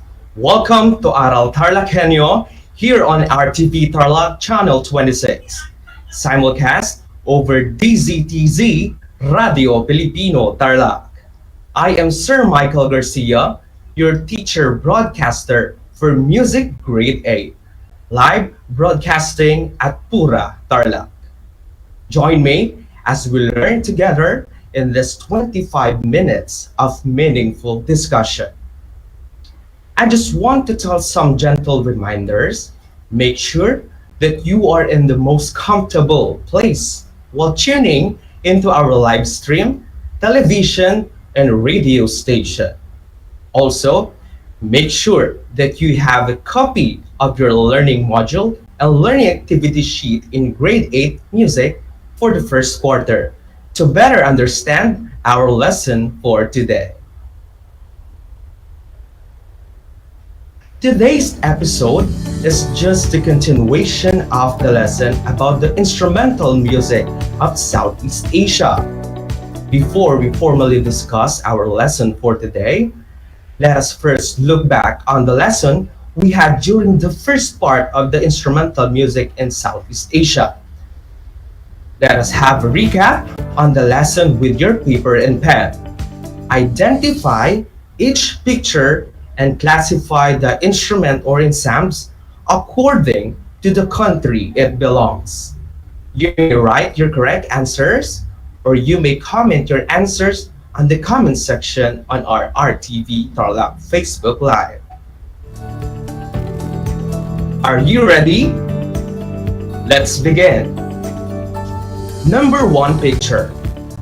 What country it belongs? A. Cambodia, B. Myanmar, or C. Indonesia? If your answer is C. Indonesia, you are correct. Number 2 picture. What country it belongs? A. Cambodia, B. Myanmar, or C. Indonesia? If your answer is B. Myanmar, you are correct. Number 3. What country it belongs? A. Cambodia, B. Myanmar, or C. Indonesia? If your answer is A. Cambodia, you are correct. Number 4 picture. What country it belongs? A. Cambodia, B. Myanmar, or C. Indonesia? If your answer is C. Indonesia, you are correct. Number 5 picture. What country it belongs? A. Cambodia, B. Myanmar, or C. Indonesia? If your answer is B. Myanmar, you are correct. What is your score in this activity? If you got 3 correct answers, you have a good memory. As we are about to begin the discussion, get your self-learning module and learning activity sheet with a clean sheet of paper and ballpen. Go!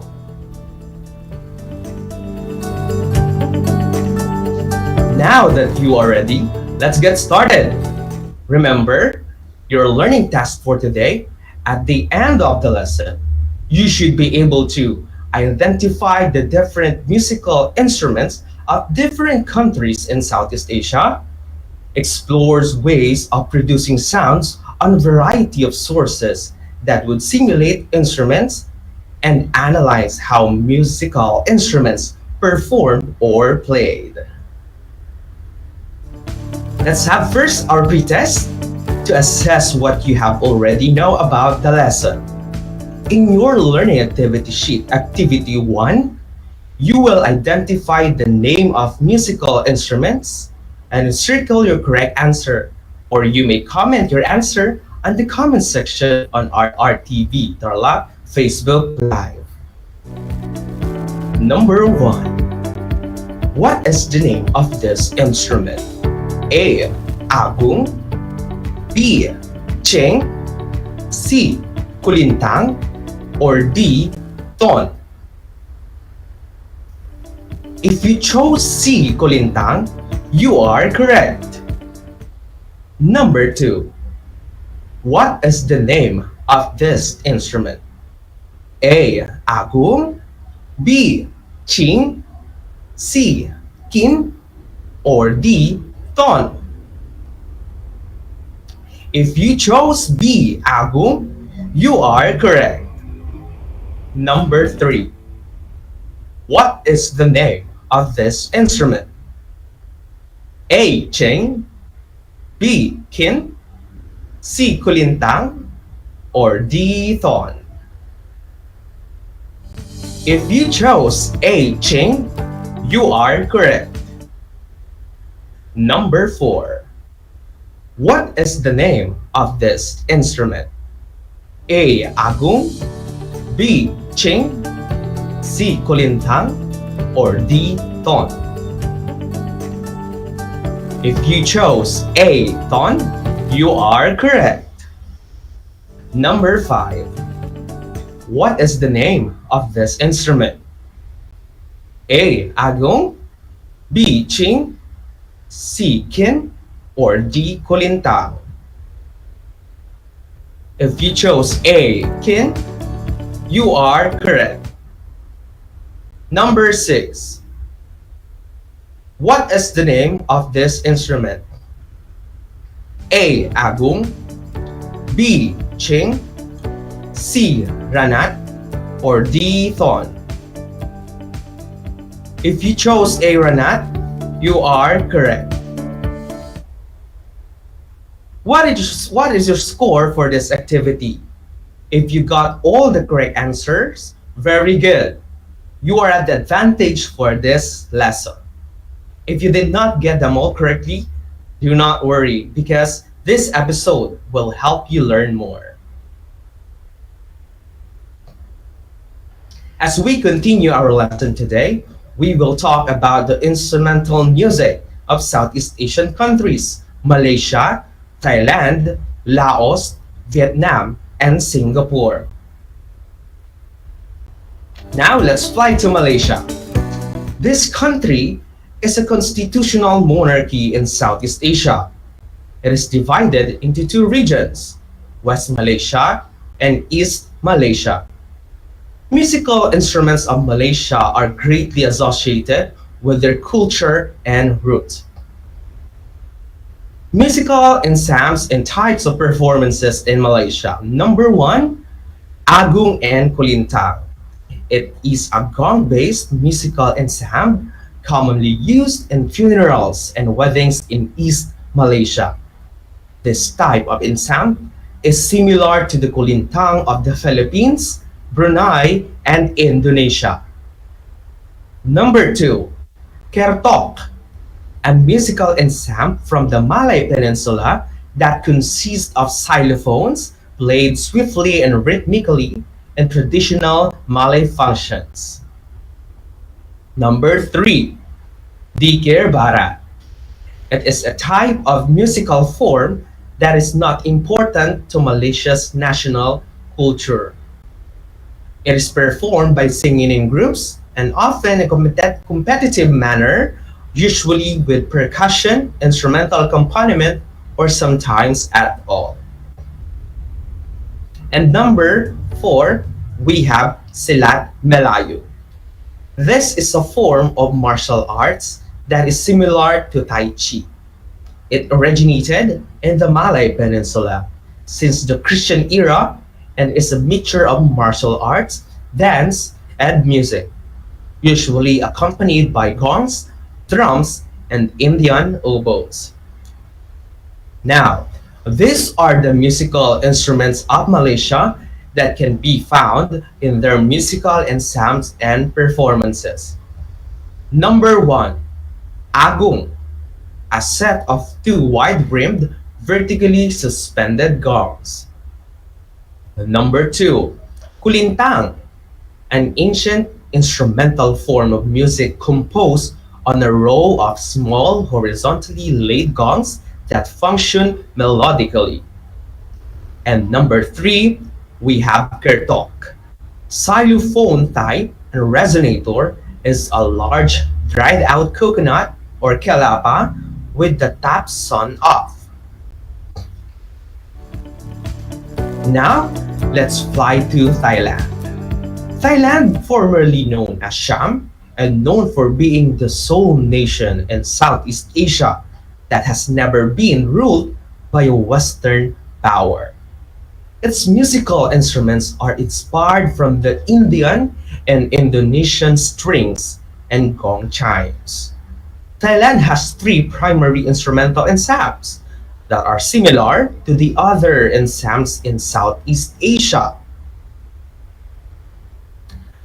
Three primary instrumental ensembles. Number one, PFAT.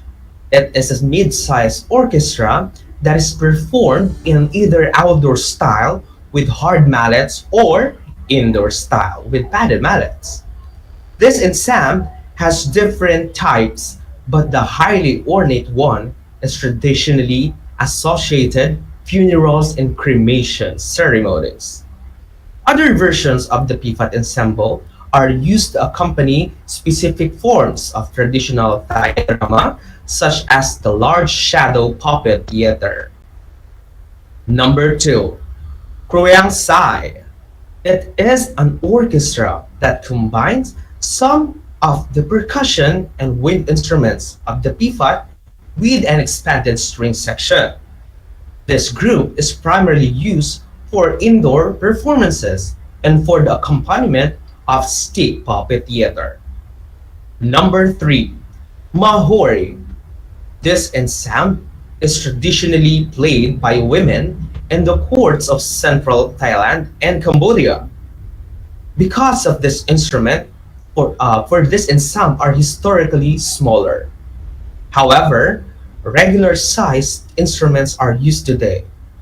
A vocalist performing with the Mahori is usually accompanied by the So Samsai. Now, these are the musical instruments of Malaysia that can be found in their instrumental ensembles. Number one, Ranat, a Thai xylophone that has 21 wooden bars suspended by cords over a boat and strapped by two mallets. Number two, Kong Wong Lek is a gong circle used in Thai classical music, and it has 18 tunes bossed gongs. Number three, Tapon, a traditional drum of Thailand, a barrel shaped with two heads and is played by hands and fingers of both hands. Number four, Klong That, a drum that provides rhythm in PFAT and sound, similar to Skordom of Cambodia. Number five, Cheng, a small bowl-shaped finger symbol of thick and heavy bronze with broad rim commonly used in Cambodia and Thailand. Number six, Ton, a small goblet drum made of ladder spoonwood which covered the goat skin. And number seven, Sao Duang, a two-string instrument used in traditional Thai music. The sound is produced by the bow made from horsetail hair, which goes between the strings made from silk. The bow has to be tilted to switch from one string to another. And number eight, Kim, a hammered dulcimer that has its origin from Thailand and Cambodia. The kim is produced of wood. It is trapezoidal in shape and has brass strings that are laid across the percussion instrument. At this moment, let's fly to Laos. This country is an independent state of Southeast Asia and officially known as Lao People's Democratic Republic. The Lao Orchestra can be divided into two categories. We have Set Nyai and Set Noi. Number one, Set Nyai. This is similar to the PFAT of Thailand with instruments that are strictly percussive but also integrates the use of an oboe. Number two, Set Noi. It is also known as the Mohori of Thailand. However, it incorporates the use of several kin, which is large bamboo, mouth organ, and is the most popular folk music instrument of Laos. Traditional music, called morlam, is largely based around the king. Now, after Laos, let's fly to Vietnam. This country is officially known as the Socialist Republic of Vietnam. This country is located on the eastern coast of the Indochinese Peninsula. These are the categories of Vietnamese music. Number one, imperial court music. The most popular of this kind is the nanak, that was popularly performed during the Tran dynasty to the Nguyen dynasty. This form of classical music is also performed in honor of the gods and scholars in temples. Other classical music falling into this category is the dainak, or great music, and the tunak, or small music, which was performed as chamber music for the king. Number two, folk music. This category is extremely diverse because it includes music performed both indoors and outdoors. Performers of this category are also diverse. They may be professional musicians down to the blind artists in the streets who perform to earn their living. Vietnamese folk music is performed in different occasions depending on its subcategory, like musical theater, streets, for courtship rituals, for invoking spirits in ceremonies, and are sometimes influenced by the Western elements. Some Vietnamese music only has female singers and some have both male and female singers. Number three, religious and ceremonial music. These are music performed in religious rituals or at funerals. And now, for our last country in Southeast Asia, let's fly to Singapore. Through the years, the music industry in Singapore grew, having Western influenced performances by the Singapore Symphony, the orchestra, as well as ethnic music performances mainly by the Singapore Chinese Orchestra. Other performing groups with Malay and Indian influence are still prevalent until today. Singapore's cultural life reflects its colonization by the British Empire and its diverse population. Being the melting pot of different cultures in Asia, folk music of this country reflects the culture and traditions of specific groups. And that concludes our discussion about the instrumental music of Southeast Asia. Now, let us generalize the lesson. Is there any similarity of musical instruments from the different countries in Southeast Asia? Can you enumerate those similarities? You may write your answer or you may comment your answer on the comment section on our RTV Tarlac Facebook Live. Now, I want you to pay attention to the second activity in the learning activity sheet and get ready with your pen because I will assess your learning based from our lesson today. Classify the musical instrument of Southeast Asia according to Hornbostel Sachs classifications: membranophone, aerophone, chordophone, or idiophone. Analyze how it played to produce sound: by strike with mallet or stick, tap by hands, strummed or plucked, or blown by air. Write your answer on the columns on the learning activity sheet, activity 2, after which we will check your answer immediately. Are you ready? Okay, let's begin. Number 1. Kerotok. Is it membranophone, aerophone, chordophone, or idiophone? And how do you play this instrument? Write your answer. Number 2. Taphon. Is it membranophone or aerophone? Chordophone or idiophone? And how do you play this instrument? Write your answer. Number 3. Saudwang. Is it membranophone, aerophone, chordophone, or idiophone? And how do you play this instrument? Write your answer. Number 4. Kin. Is it membranophone, aerophone, chordophone, or idiophone? And how do you play this instrument? Write your answer. And number 5. Ranat. Is it membranophone, aerophone, chordophone, or idiophone? And how do you play this instrument? Write your answer. Now, we will check your answer. Number 1. For Kerotok, its classification is idiophone, and to produce its sound, you need to strike it with mallet. Number 2.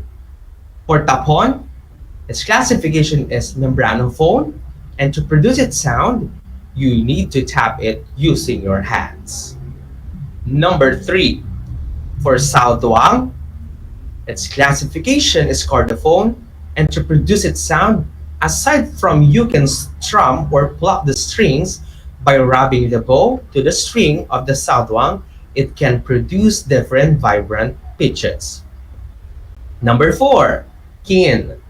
Its classification is aerophone, and to produce its sound, you need to use a small, hollowed-out hardwood reservoir into which air is blown.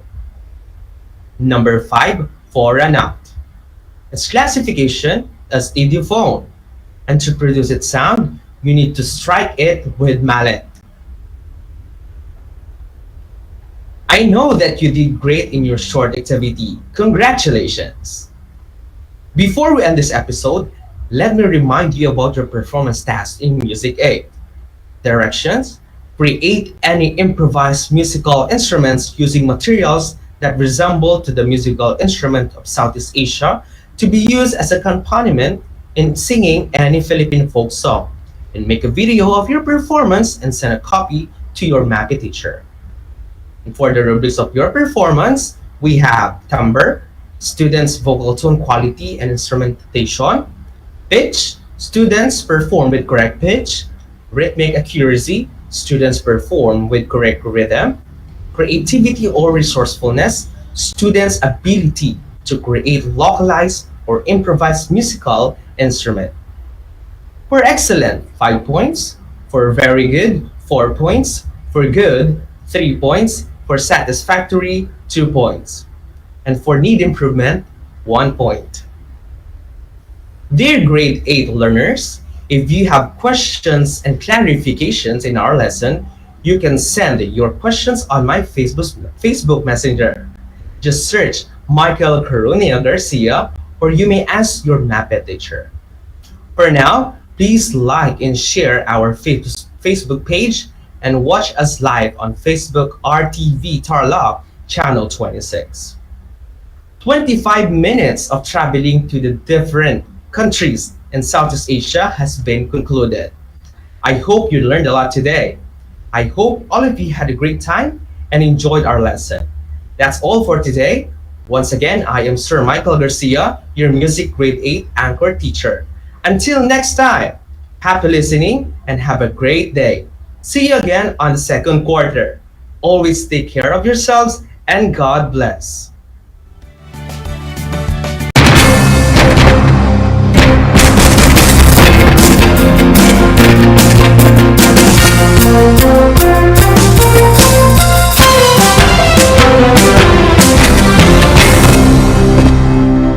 Bahagi mo Radyo Pilipino saan mang bahagi ng Pilipinas, saan mang bahagi ng mundo, anumang uri ng pamumuhay, kabahagi mo Radyo Pilipino. Radyo Pilipino. Sumasahimpapawid sa DWPR 1296 Dagupan, DZTC 828 Tarlac, DZLT 1188 Lucena, DZYM 1539 Mindoro, DWRL 1080 Legazpi, DWRN 657 Naga, DYRB 540 Cebu, DYRL 1035 Bacolod, DYRN 1134 Dumaguete, DXCO 1044 Cagayan de Oro, DXGS 765 General Santo, DXOC 1494 Ozami, DXOW 981 Davao at Radio Filipino Podcast Center Manila.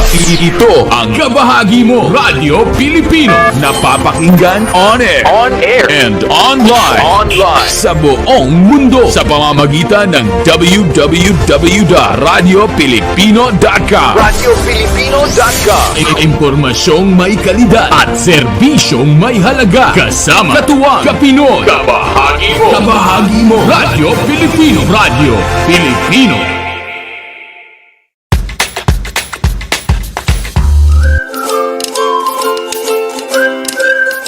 Alam niyo ba na ang jeep ay ang pinakasikat na uri ng transportasyon sa Pilipinas?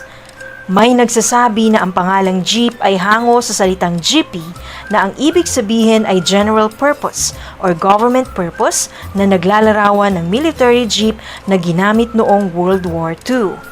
Pagkatapos ng digmaan, iniwan na ng mga sundalong Amerikano ang libu-libong jeep sa kalsada ng Maynila. Ang matibay at makulay na jeepney nga raw ay truly mestizo dahil sa half local at half foreign na katangian nito. Alam nyo na, yan ang jeepney.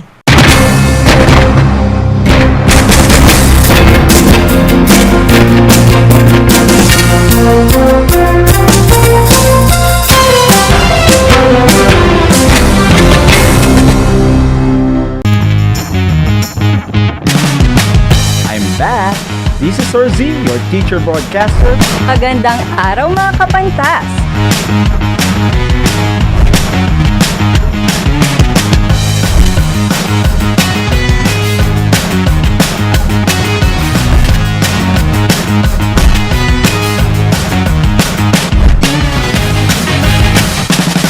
Welcome to Aral TarlakHenyo.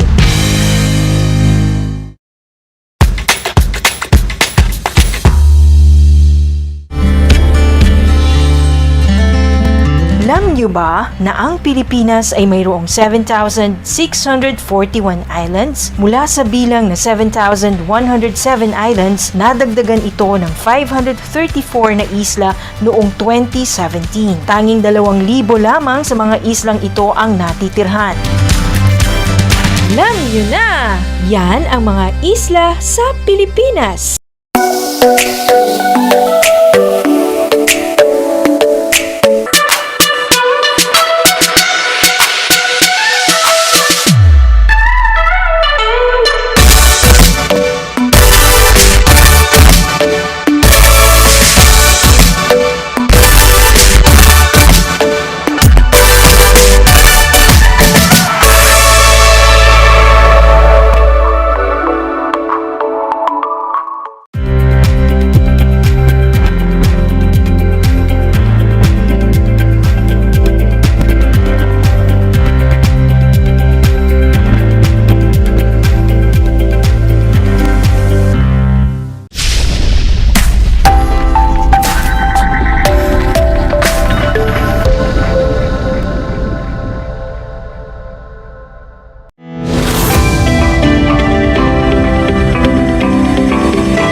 Pleasant afternoon, TarlakHenyos, especially to our grade 9 learners of Tarlac Province.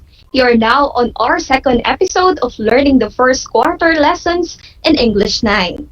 And of course, you are still tuning into Aral TarlakHenyo here on RTV Tarlac, Channel 26, simulcast over DCTC 828 Radyo Pilipino Tarlac. We're also seen on Converge TV Channel 100. I am Teacher Angelique Ibo Wadilla, your teacher broadcaster for today, broadcasting live at Villaglipay, San Jose, Tarlac. Let's remember not to stop from learning, most especially this time of pandemic. We can always learn together. As we learn together, I want you to get your learning activity sheets or LAS and your lecture notebook. And find the most comfortable area in your home as we deepen your understanding in English 9, MELC 1 this quarter. And to get you a glimpse of our today's lesson, here is our learning map for today. You'll be had 4 enrichment activities and of course, a pause activity. So, grade 9 learners, what are you still waiting for? Fasten your seatbelt and get ready to learn. And as we go through, take note that in our today's session, you are expected to first, determine appropriately the model used in sentences. Second, differentiate models that express permission, prohibition, and obligation. And the last but not the least, express oneself in writing with the proper usage of model of permission, prohibition, and obligation to authentic situations. Now, last episode, Teacher Luigi S. Carmen discussed with you the topic about expressing permission, prohibition, and obligation using models. This time, we'll use the different models to authentic situations. In easier term, in reality. But first, let us now recall what you can still remember from the last discussion through this activity. This activity is entitled Arrange to Recall It.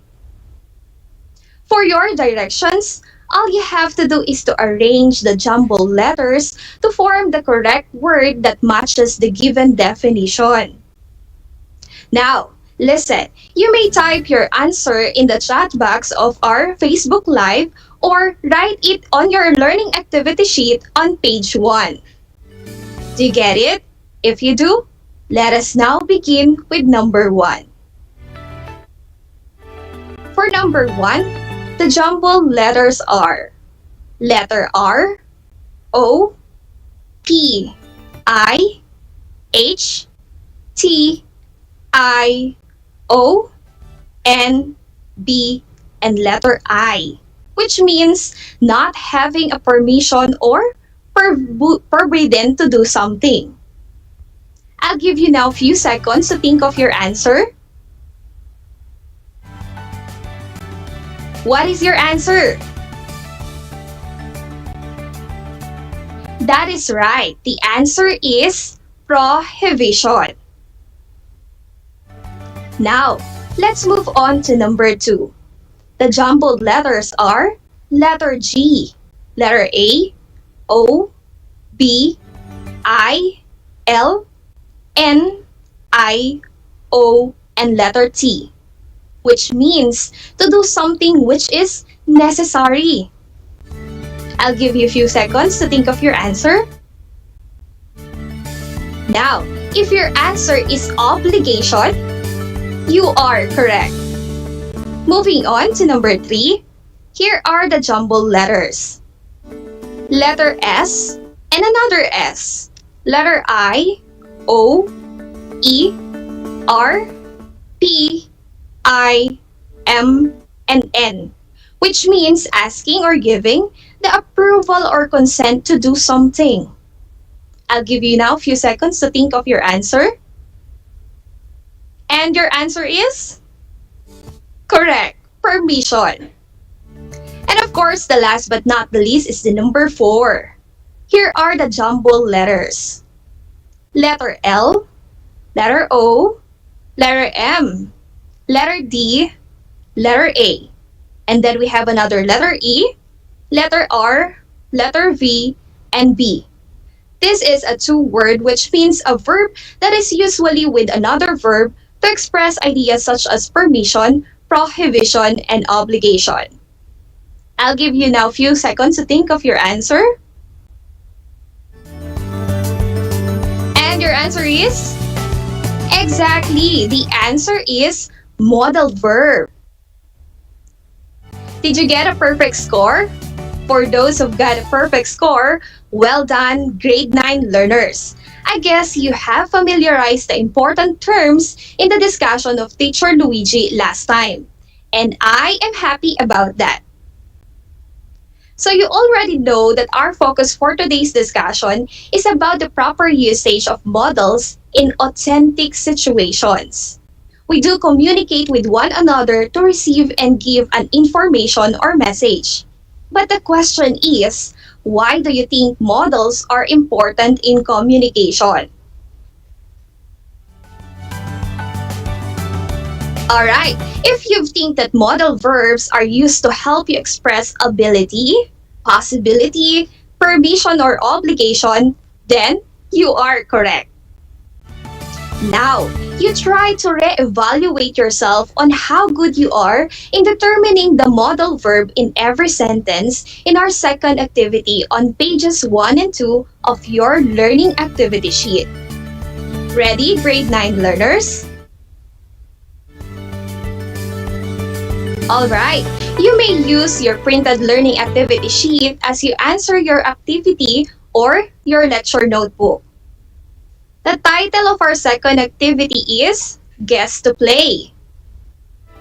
So all you have to do is to underline the modal used in every sentence. Then, identify whether it expresses prohibition, permission, or obligation in the sentence. Write your answer on the space provided before each number if you're using your learning activity sheet. Got it? If you do, let us now start with number 1. Number 1 is, you ought to finish your homework before you play ML or Mobile Legends. I'll give you a few seconds to think of your answer.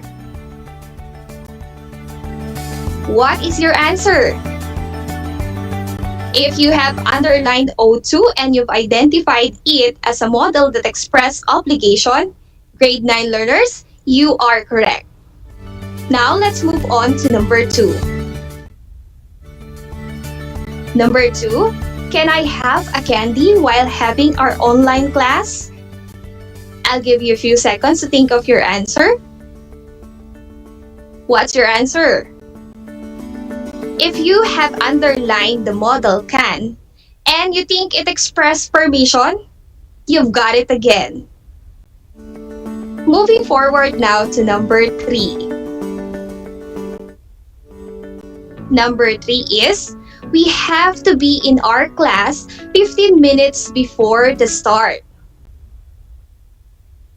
What is your answer? Now, if you have underlined have to and you think it expresses obligation, you've got it again. Moving forward now to number 4. He ought to know better than to be rude to his teachers. I'll give you now a few seconds to think of your answer. What is your answer?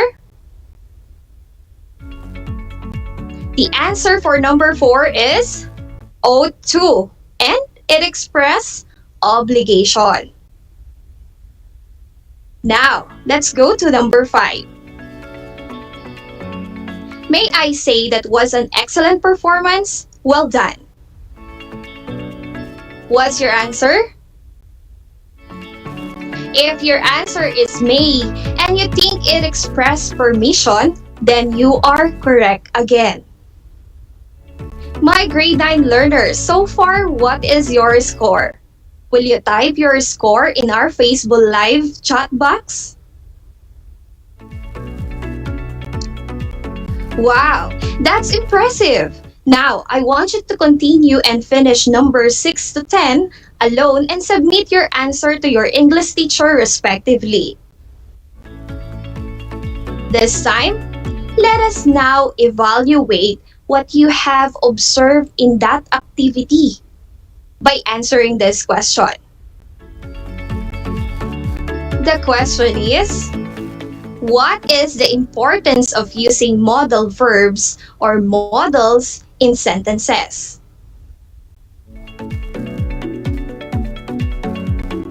You're right. With the use of modal verbs, you'll be able to make or set the mood of your sentences. With the use of modals, you can change how the meaning of the sentences be delivered to the receiver. It also shows politeness. You will sound politer when you use them correctly. Remember the. Now, let's identify the modal verbs accordingly to this brief discussion. Now, for expressing permission, we have may and can, might and could. Let's take a look at the examples. First one is, may I submit my project next week? Next is, can I cook the groceries you bought yesterday? And the last one is, could my mother join us tomorrow for lunch? Once again, could my mother join us tomorrow for lunch? Can is allowed at the present time and could is allowed at the past time. Now, you can still use could for you not to be informal when you are talking to other. For expressing prohibition, we have the negative sides like must not, wherein the speaker is setting the rule, and can't, wherein the idea is against the rule. Let's take a look at the following examples. First one is, you must not smoke in this area. It means the speaker is setting the rule not to smoke. Next, you must not use the smartphone while you are driving. So the speaker is setting a rule not to use the smartphone while driving. And the last but not the least, I can't bring my pet at school. The school rule doesn't allow pets. And the last is the modal verbs that express obligation. Here are the must and have to, sometimes has to. Now, must and have to are used for firm obligation. We can also add should and ought to, wherein should is more often used to questions, while ought to is more often used to statements. We use ought to inform in a form of question, and it becomes too formal. Should and ought to is more of recommendation or moral obligation. Remember that. Let's take a look at the following examples. The first one is, you must see a doctor at once. So the speaker is setting a rule that she or he must see a doctor. Next, I have to be at school at 8 a.m. I have an exam. So there is a rule that they have to be at school before 8 a.m. Next, you should stop smoking. So this is more of a recommendation to the person not to smoke. Because remember, smoking is dangerous to your health. And lastly, it's raining hard, the children ought to come indoors. It is more of a moral obligation not to get sick. Now, let's test your understanding in our activity number 3 on page 2 of your learning activity sheet. This activity is entitled, My Reactions Matter. So all you have to do is to react from the following situations using the different model of permission, prohibition, and obligation. And to set your mood, we'll have the number 1 as an example. Ready, grade 9 learners? Here it is. For number 1, you are a child and you formally ask a teacher for permission to leave the room. How will you say that to your teacher? I'll give you a few seconds to think of your answer. If your answer is, may I leave the room? Then you are correct. It is may because it shows politeness to your teacher as you ask permission from her before you leave. Did you get it? If yes, bravo! I guess you are now ready with numbers 2 to 5. Ready? Let's now proceed to number 2. So you're still underage and your friends ask you to drink liquor. What will you tell them? I'll give you a few seconds to think of your answer. If your statement would be like this, I must not drink liquor, then you are correct. So the person himself is setting a rule not to drink the liquor. Now, let's go to number 3. So you ask your mother for permission to go to a party tonight. You are polite, but don't use may. What is your answer? If your answer is like this, could I go to the party tonight? Then you are correct again. Now, moving on to number 4. You tell your sibling to wear uniform when going to school.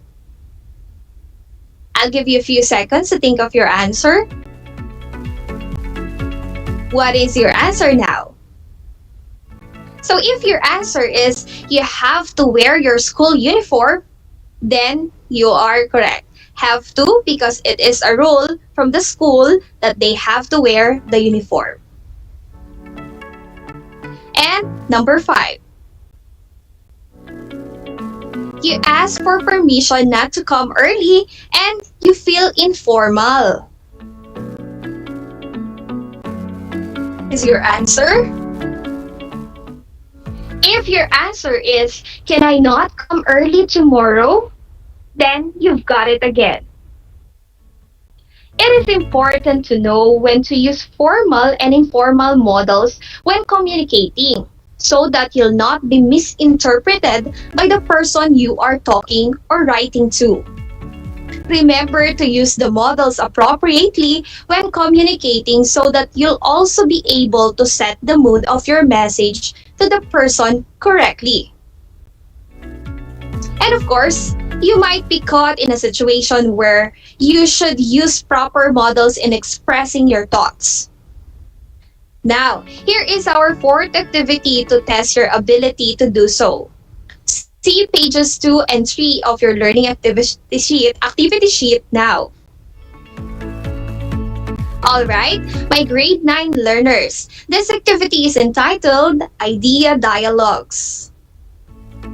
And for your direction, create dialogues of the characters in the cartoon that will be flashed on the screen later, using the model of permission, prohibition, and obligation. Understood? If so, let us now have the first one as our example. Here is the cartoon.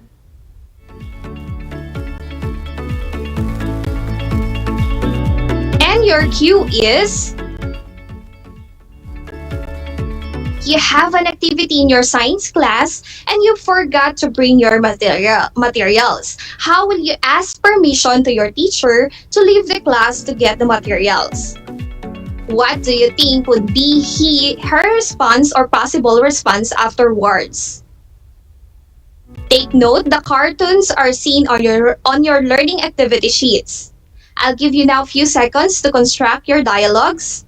Time starts now.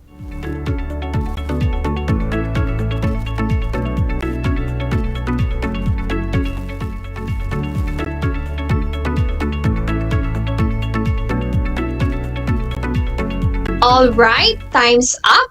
Let's check. Here is the possible answer. For the student's dialogue, he or she may say, "Teacher, may I go out?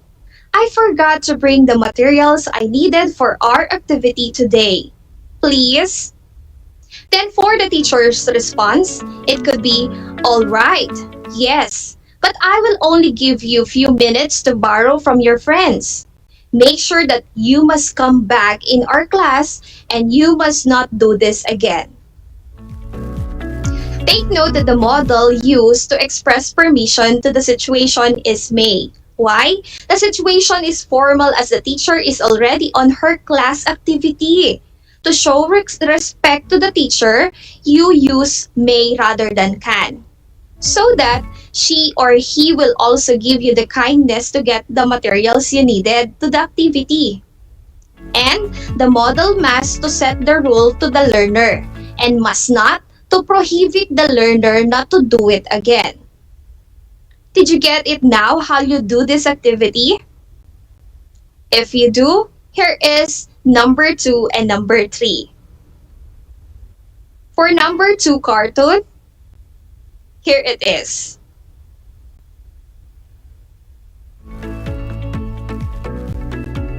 And your cue is you caught your classmate cheating in the class, and how will you tell him the obligation of a responsible student?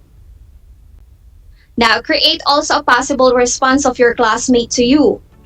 Be optimistic to the answer as much as possible. While for the next cartoon is,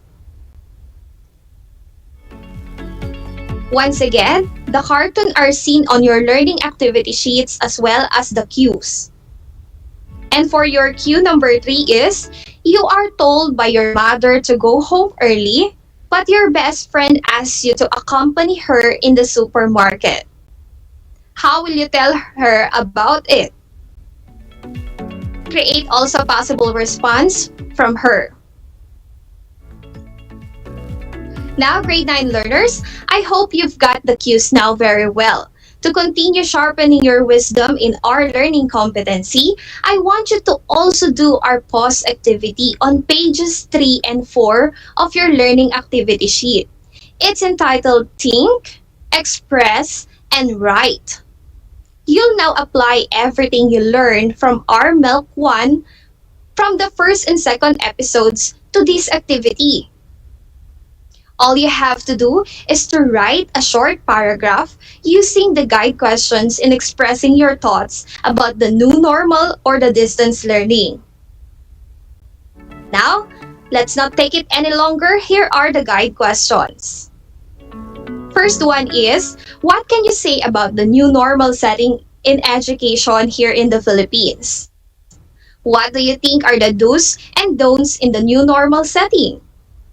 The second guide question is, what advice can you give to learners like you who are still coping up with adjustments?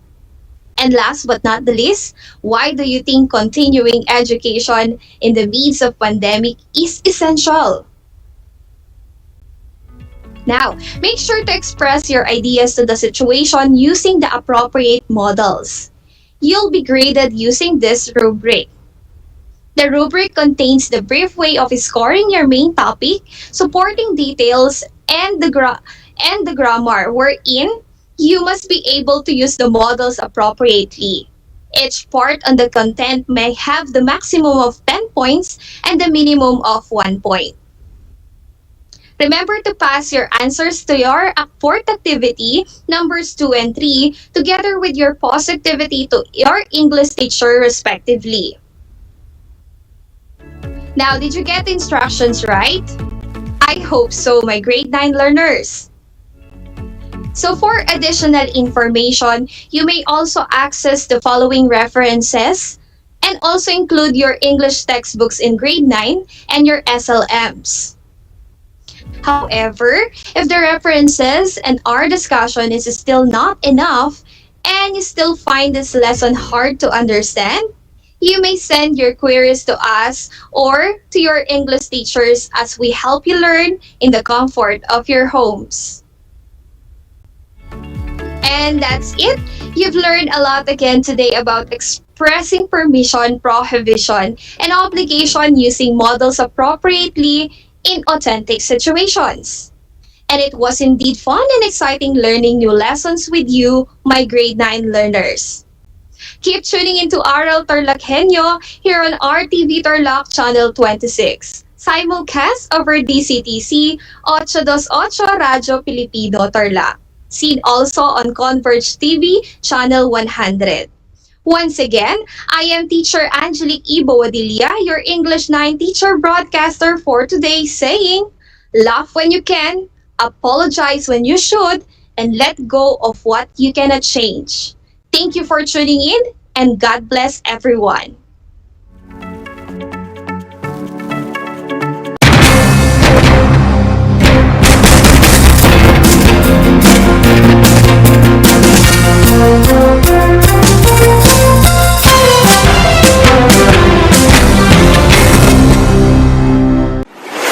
Kabahagi mo Radyo Pilipino. Impormasyong may kalidad, serbisyong may halaga. Saan mang bahagi ng Pilipinas. On air. Saan mang bahagi ng mundo. Online. Ano mang uri ng pamumuhay. Kasama. Katuwang. Kapinoy. Kabahagi mo. Radyo Pilipino. Radyo Pilipino.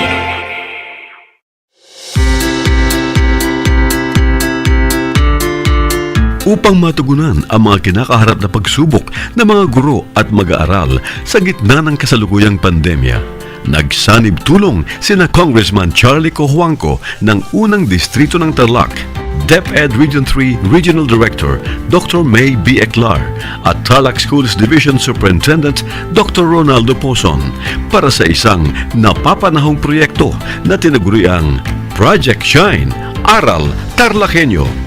Ang mga mag-aaral ng Grade 4 at Grade 5, ganon din ang Grades 8 and 9 sa buong probinsya ng Tarlac, kasalukuyang sumasailalim sa radio-based instruction. Katuwang ang himpilang DZTZ 828 kHz AM at RTV Tarlac, Channel 26. Ang Tarlac po nangunguna po ngayon pagdating po sa radio-based instruction. Marami pong humahanga sa atin. I'm very happy this station, itong DCTC, could reach the whole of Region 3. Hindi natin alam, we are contributing. We are creating a very big dent in the history of Philippine education. And I am proud. I am here in Tarlac. This is the noble cause of education in which you and I, without you knowing it, we are bound to do.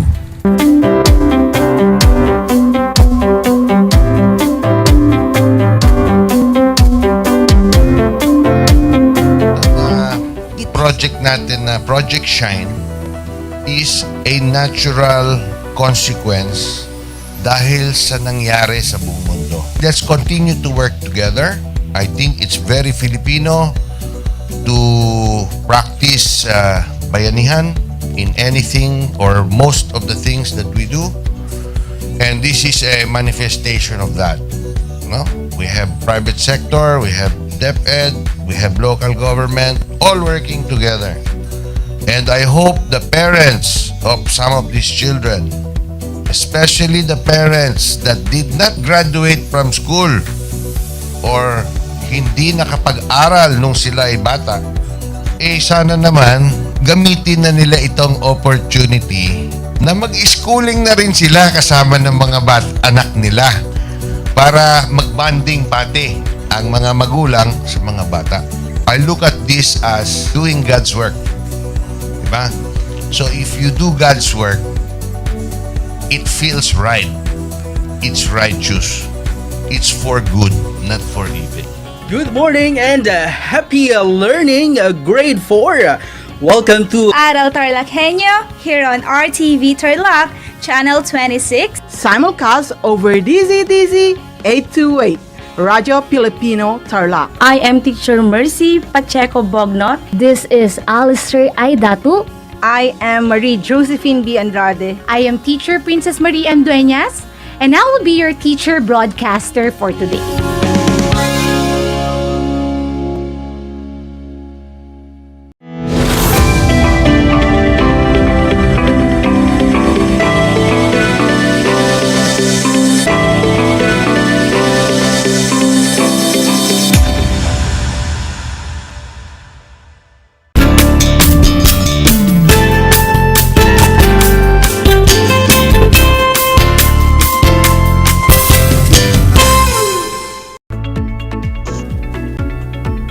Welcome sa ating Aral TarlakHenyo ng Schools Division of Tarlac Province. Hatid sa inyo ng RTV Tarlac, Channel 26 at DZTC 828, Radyo Pilipino, Tarlac. Magandang araw sa ating mga tagapakinig at mga taga-subaybay. Isang makasaysayang araw ng Huwebes at huling araw sa buwan ng Setyembre. Narito na naman tayo, nagsisikap at nagpupunyagi na maging makadiyos, makatao, makakalikasan, at makabansa. Kumusta na kayo mga ginigiliw kong mag-aaral? Ako'y nagagalak sapagkat ang inyong pagnanais na matuto kailanman ay hindi nahadlangan ng pandemya na ating kinakaharap. Ako ay nagbabalik ang inyong guro sa Araling Panlipunan sa ika-9 na baitang. Binibining Ana Felicito Makin, broadcasting live mula dito sa Guevara, La Paz, Tarlac. Naririto ako upang samahan at gabayan kayong maunawaan ang ating mga aralin sa araw na ito. Ngunit bago tayo magsimula sa ating talakayan, narito ang ilang mga paalala. Tiyakin na kayo ay nasa ligtas at komportableng lugar at maayos na napapakinggan at nanonood sa ating broadcast. Hinihikayat ko rin ang bawat isa na ituon lamang ang inyong atensyon sa ating talakayan. Buhayin ang ating diwa, talasan ang ating mga pakinig at ang ating mga paningin upang pakinabangan natin ang aralin sa hapong ito.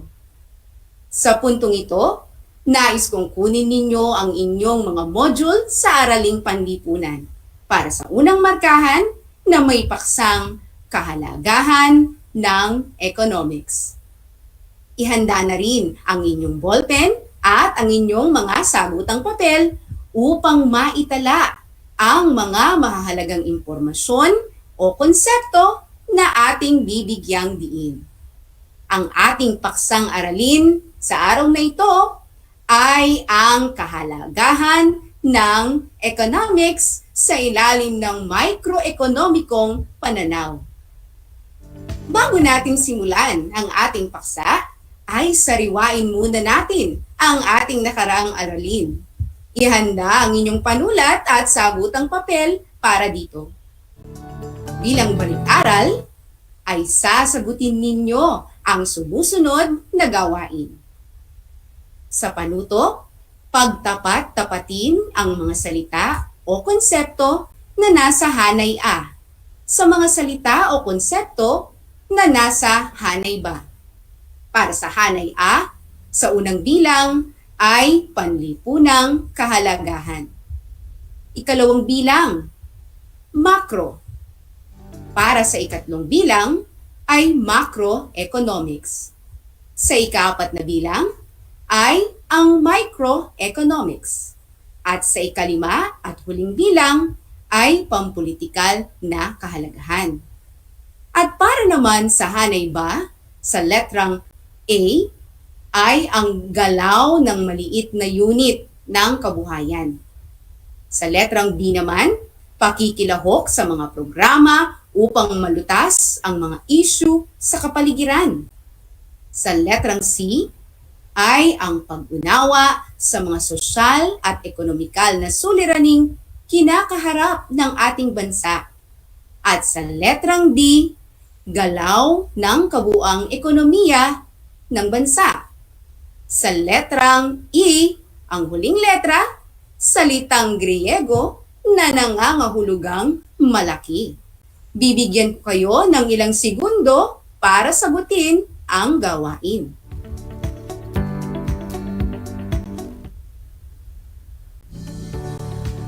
Ngayon, ating alamin kung wasto ang inyong mga kasagutan. Sa unang bilang, ang sagot ay letter C. Sa ikalawang bilang naman, ang tamang sagot ay letter E. At sa ikatlong bilang, Tama ka! Letter D. At sa ikaapat, letter A.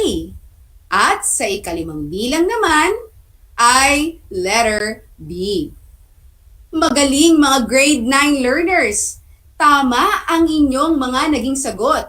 Kaya sa aking palagay, ay handa na kayo sa ating susunod na talakayan.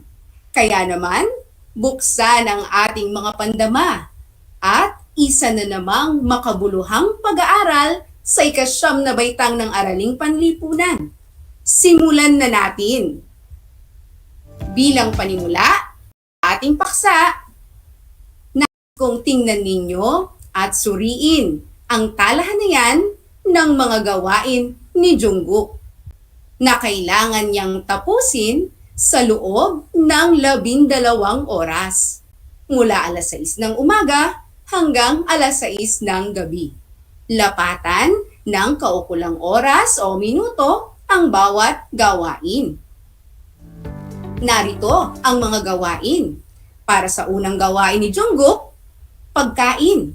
Kabilang dito ang pagkain ng agahan, ng tanghalian, ng hapunan, at merienda. Ang kanyang ikalawang gawain, pagsagot ng mga module. Ikatlong gawain, pagtulong sa gawaing bahay. Isa na riyan ang paghuhugas ng plato at pagpapakain ng mga alaga. Ang isa pa sa mga gawain ay ang paliligo.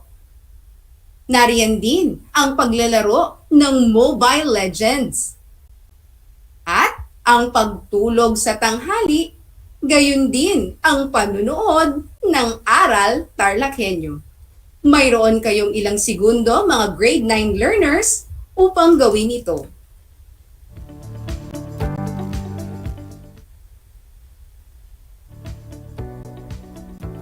Ngayon naman ay suriin ninyo ang mga sumusunod na katanungan at sagutin batay sa inyong mga naging tugon mula sa una ninyong gawain. Ang unang tanong, kung ikaw si Jungkook, papaano mo pamamahalaan ang iyong oras? Inuulit ko, kung ikaw si Jungkook, papaano mo pamamahalaan ang iyong oras? Ikalawang tanong, alin sa mga naitalang gawain ang kaya mong ipagpalit para sa ibang mga mas mahalagang gawain? Inulit ko, alin sa mga naitalang gawain ang kaya mong ipagpalit para sa ibang mga mas mahalagang gawain? At bakit?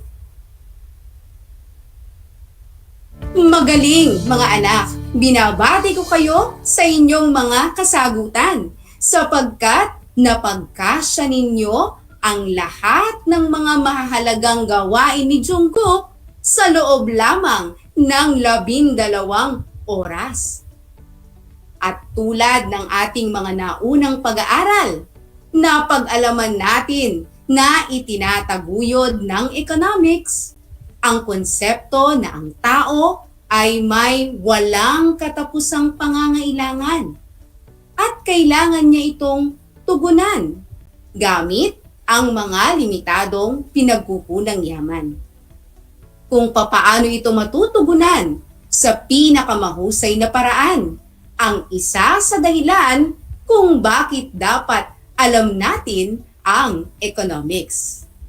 Ipinapakita lamang ng gawaing inyong sinagutan kung bakit mahalaga na matutunan natin ang economics, hindi lamang sa mga usaping pambansa o konseptong makroekonomiko, kundi pati na rin sa maliliit o microekonomikong bahagi nito na maaari ninyong magamit sa pamamahala ng inyong mga pangangailangan sa inyong pang-araw-araw na buhay. Isa ang oras sa mga pangangailangan ng tao na may tuturing na limitado.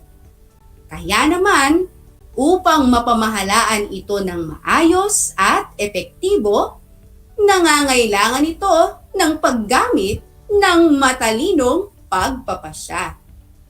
Hindi maiiwasan na minsan ay may mga bagay na kailangan nating isakripisyo upang piliin ang sa tingin natin ay mga bagay na hindi gaanong mahalaga.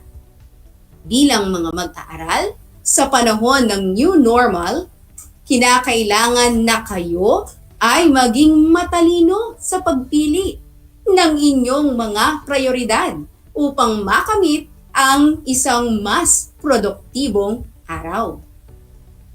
At upang mas madali ninyong maunawaan kung gaano kahalaga ang pag-aaral ng economics sa ating mga buhay bilang individual, buksan naman natin ang talakayan sa pamamagitan ng pagtatampok sa mga kahalagahan ng pag-aaral ng economics sa microekonomikong sangay nito.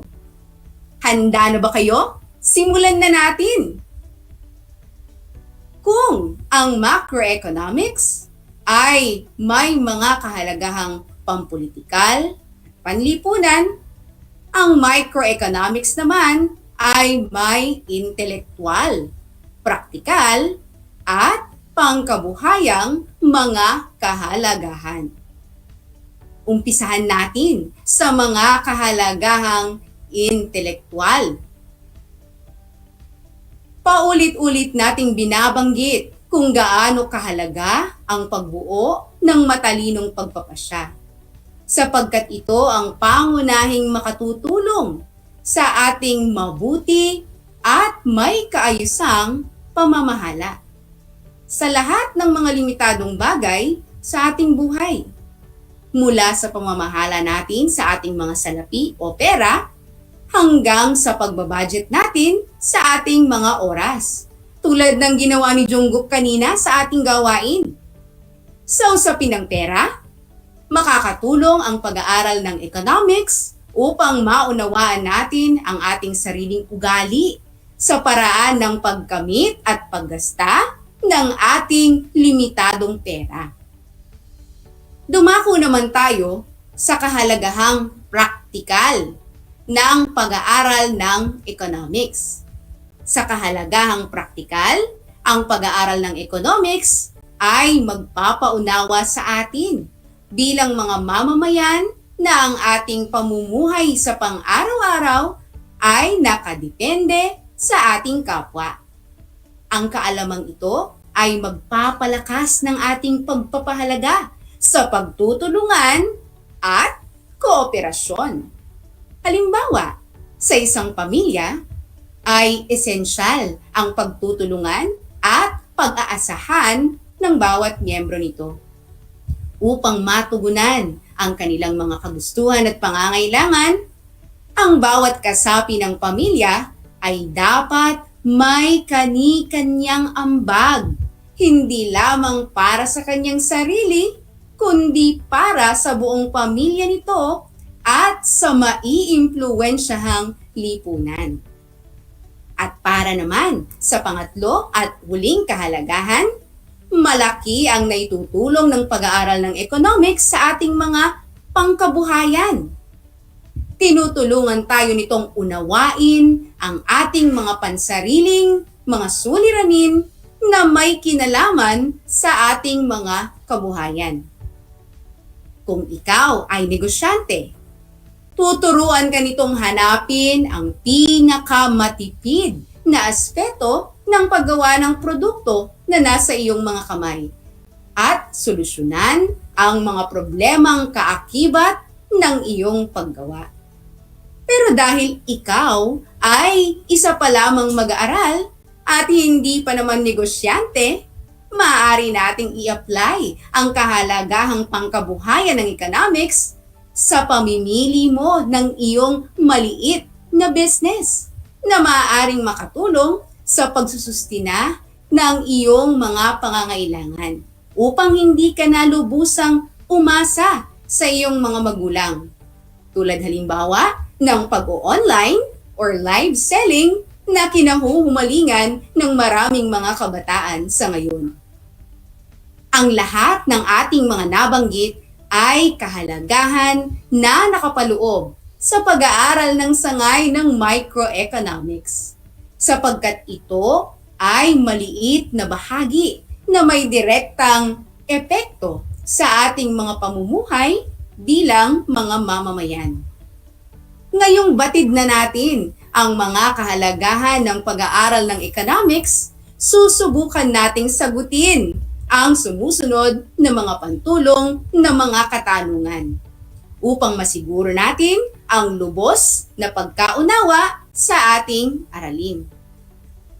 Para sa ating pantulong na gawain, susubukan nating isagawa ang ating target diagram. Bilang panuto, punan ang mga kahon ng kahalagahan ng pag-aaral ng economics sa microeconomikong bahagi. Ilang segundo ang aking ibibigay sa inyo upang isagawa ito.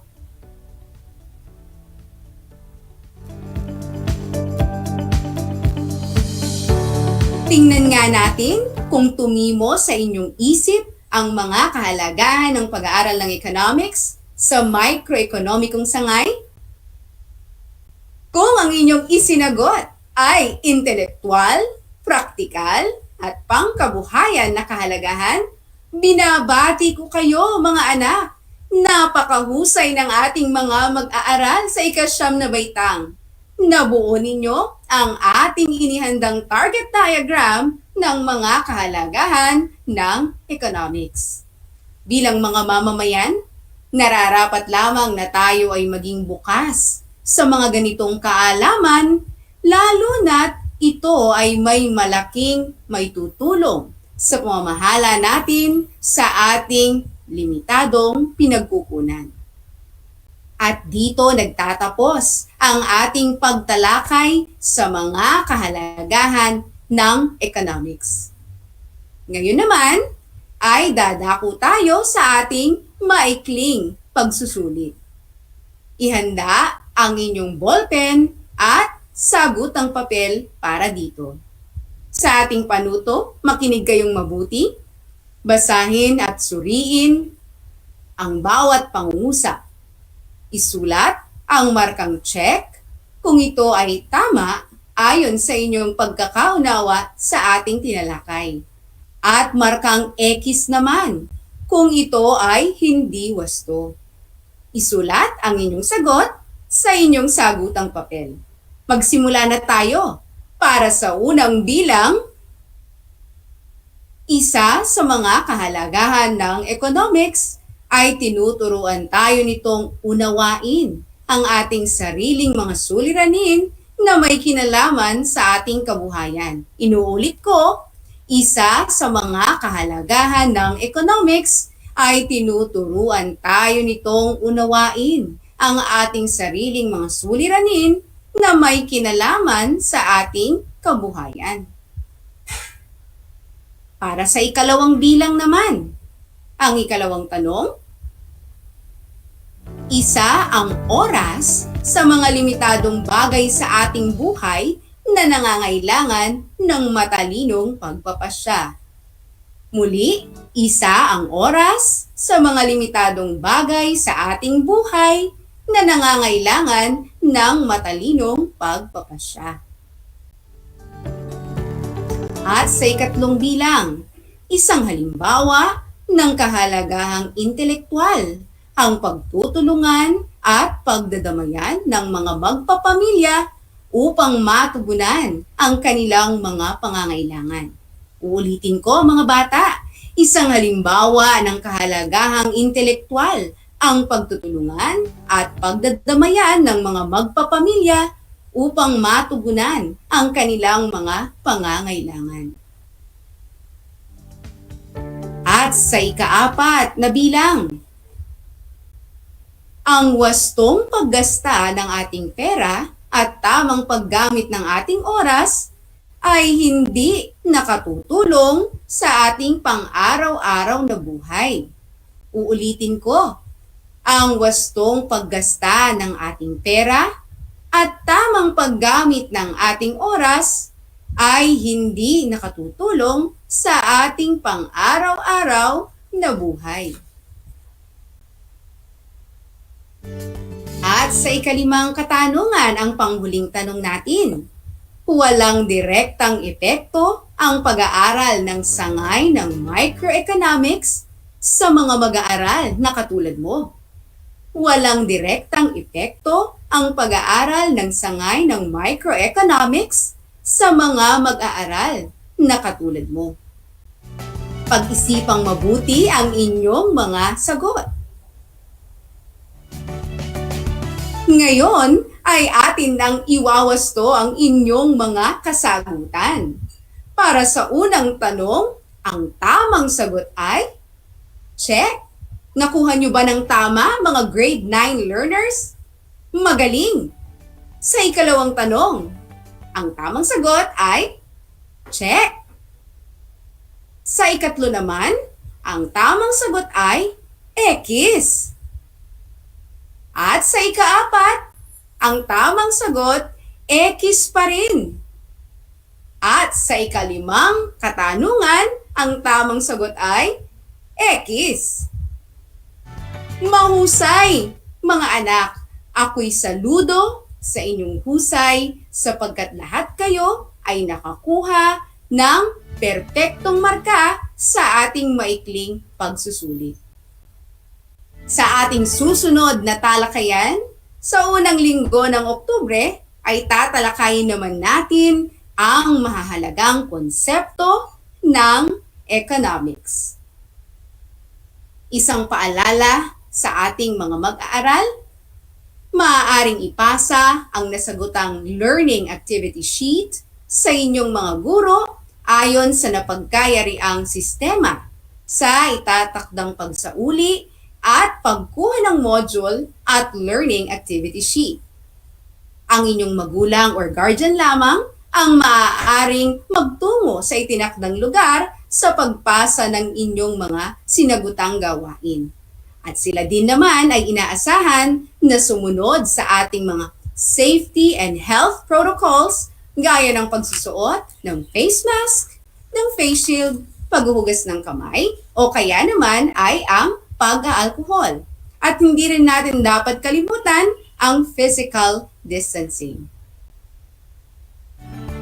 Inaasahan ko sa inyong lahat, mga grade 9 learners, na kayo ay natuto sa ating talakayan sa araw na ito. Muli, ako ang inyong guro sa Araling Panlipunan sa ikasyam na baitang, Binibining Ana Feliz Tito Makin, broadcasting live mula dito sa Guevara, La Paz, Tarlac, na nagsasabing ang pag-aaral ng Araling Panlipunan ay daan sa pagiging makadiyos, makatao, makakalikasan, at makabansa. Hanggang sa muli!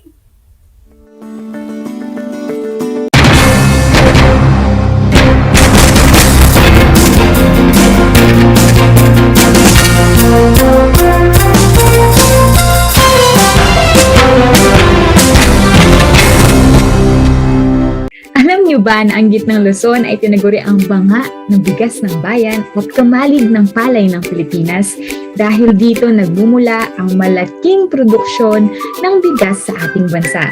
Ito ay binubuo ng mga lalawigan ng Aurora, Bataan, Pampanga, Nueva Ecija, Zambales at Tarlac. Ugaliin nating manood ng Aral TarlakHenyo Lunes hanggang Biyernes alas 8:30 ng umaga hanggang alas 5:30 ng hapon.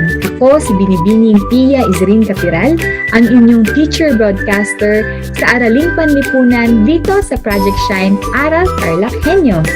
Lagi nating tandaan ang pag-aaral ng Araling Panlipunan ay tungo sa daan ng pagiging makadiyos, makakalikasan, makatao, at makabansa.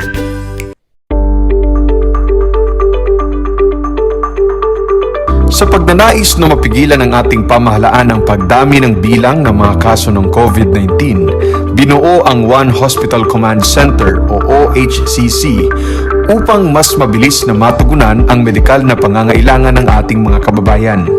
Bukas ang OHCC 24 oras araw-araw. Tumawag lamang sa mga hotline nito sa 0919-977-3333 o 0915-777-7777 o 02-886-50500. Maaari ring i-download ang Pure Force Citizens app sa Android o iOS upang mabilis na matugunan ang sinumang nangangailangan. Layon din ng OHCC na maiwasang mapuno ang kapasidad ng bawat ospital.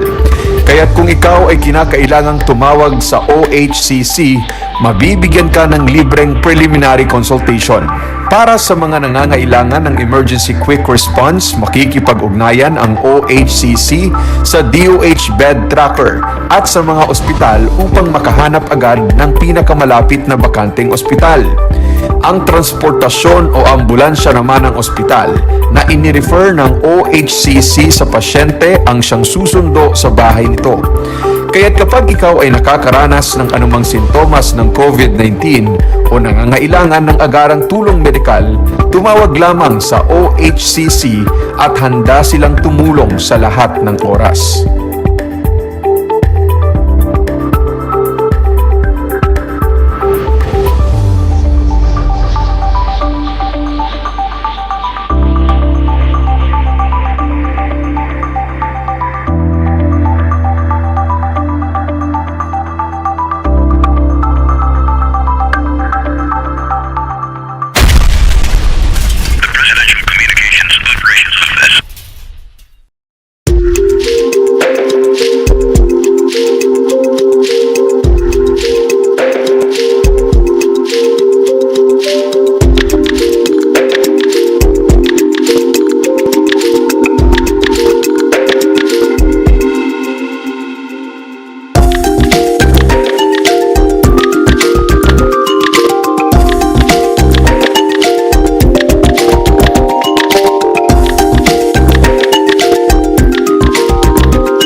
Alam niyo ba na ang whale shark ay hindi isang whale? Ang whale shark o butanding ay kinikilalang world's largest fish at tinatawag gentle giants. May sukat itong 12 meters. Maliliit ang ngipin ng butanding, kaya naman planktons o maliliit na hipon at isda lang ang kaya nilang kainin. Simula noong 2011, marami nang nahumaling mag-whale shark watching sa Oslo, Cebu. Alam niyo na, yan ang whale shark! I'm back! This is Sorzi, your teacher broadcaster. Magandang araw mga kapantas!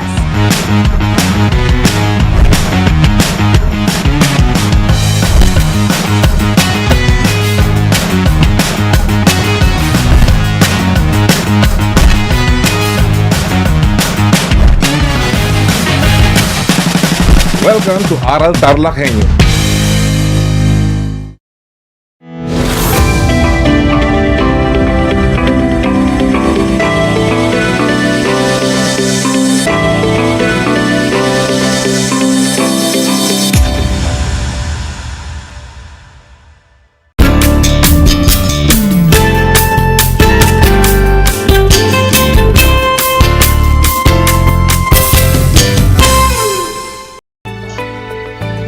Good afternoon everyone, especially our grade 9 learners. Welcome to Aral TarlakHenyo here on RTV Tarlac Channel 26. Simulcast over DCTC 828 AM Radio Filipino Tarlac. I'm Ronald G. Geronimo, your teacher broadcaster today for TLE Grade 9. Broadcasting live from Dweg High School, San Clemente, Tarlac. How are you guys? I hope you are in good health and good condition so that you can listen very well for today's lesson.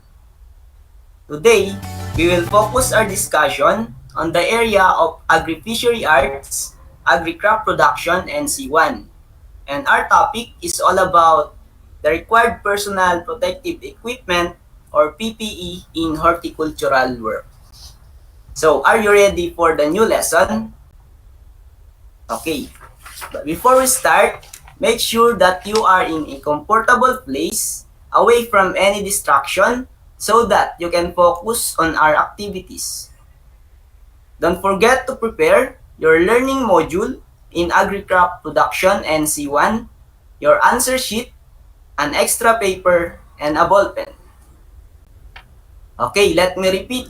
Our topic is all about the required personal protective equipment or PPE in horticultural work. First, let us have a review about our previous lesson. Can you still remember our lesson last meeting? Okay, so last meeting, I have shown to you a video of correct manual handling procedures and techniques on operating a tractor. We also tackled different ways to reduce back pain and prevent injuries when performing related works. Now let me see if you still remember our previous lesson. Please prepare a paper and a ball pen for a 3-minute or 3-item review quiz. So this is a multiple choice type of question. All you have to do is write the letter of your answer on your answer sheet. I will read the question twice. So are you ready? Number 1, what should you do if you need to move items which are too heavy to carry in a single load? Again, number 1, what should you do if you need to move items which are too heavy to carry in a single load? Letter A, ask your colleagues to help you. Letter B, divide the items, move them in smaller load. Letter C, try to find a lifting aid such as trolley. Or letter D, all of the above. If your answer for number 1 is letter D, very good, you are correct. Number 2, what should you do if you need to carry a load down a steep slope? Again, number 2, what should you do if you need to carry a load down a steep slope? Letter A, roll the item down the slope. Letter B, place the item on your shoulder and take it down. Letter C, stop and assess if it is safe to carry the item down the slope. Or letter D, place the item on your shoulder and run down the slope to finish quickly. Okay, the correct answer for number 2 is letter C. Stop and assess if it is safe to carry the item down the slope. Number 3, what should you do if the previous back injury is affecting the job you are currently doing? Again, number 3, what should you do if the previous back injury is affecting the job you are currently doing? Letter A, explain the situation to your supervisor before starting the job. Letter B, carry on the job, and if you feel pain, then tell your supervisor. Letter C, ignore the problem and wait for it to go away. Or letter D, use a back brace and carry on with the job. If your answer for number 3 is letter A, excellent! You got the right answer. For those who got a perfect score, very good and congratulations. Job well done. For those who got 2 and below, you are doing well. You may review your module later for better results next time. Okay, that's it for a short recap. Now, kindly get your module in agri-crop production and listen carefully on our discussion. So, after this lesson, you are expected to, letter A, know the different personal protective equipment or PPE required in horticultural work, their purposes and uses. Letter B, select and check the suitable personal protective equipment or PPE as required by the job. So before our lesson, let's have a brain enhancer first. We can call it pick a word. I will show you some pictures about our topic. Kindly look at the pictures carefully and identify the word or the term being represented. You may write your answer on our chat box, on our comment section, or you may send it on the number 0948 7787 936. Your participation will serve as your attendance for today. Okay, let's begin. What do you think is the term presented by the first picture? Very good. The correct answer is hot. Another picture. What can you say? Nice. You got the correct answer. The answer is goggles. How about the third one? Any answer? Excellent. You got it right. The correct answer is hard hat. Now, dear learners, moving on our lesson, open your learning module on page 1 and listen carefully as you follow. So, what is PPE? Are you familiar with this term? Okay, if you are familiar, you are correct. PPE or personal protective equipment refers to any specialized equipment or clothing worn by farmers and farm workers for protection against health and safety hazards. PPE is designed to protect many parts of our body, such as eyes, head, face, hands, feet, ears, or torso. PPE does not prevent accidents, but it does prevent or reduce injury and even fatalities when used. Now let us discuss the different personal protective equipment used in agri-crop production. So first is face mask. Face mask is used to cover the nose and mouth and to protect us from inhalation of dust particles and chemical fumes. Remember, dear learners, nowadays, face mask is widely used. It is a requirement for us to wear every time we are going out to communicate with others or every time we are going out of our houses. This is to prevent us from getting infected of COVID-19 pandemic. So another one is gloves. We use gloves to protect our hands from pointed objects and for mixing manure. And the next one is rubber boots. We are using rubber boots on the field to protect our feet from pointed objects. Another one is raincoat. Raincoat is used for protection from the rain and even from pesticide contamination. Then we have hat. Hat is used to protect our head from sunlight and drizzle. Another, we have goggles. Goggles provide protection on our eyes from chemical vapors and liquids. And the last one is the hard hat. Hard hat offers protection from falling objects and electrical shocks. So dear learners, are you still there? Okay, very good. Moving on, personal protective equipment not only helps people but also improves productivity. Farm workers can benefit from using the appropriate protective equipment for themselves, family members, and workers when the job and its potential hazard call for it. So reminders, protective equipment must be carefully selected. Test fit the protective equipment to be sure of a proper and comfortable fit. If it isn't comfortable, it won't be worn.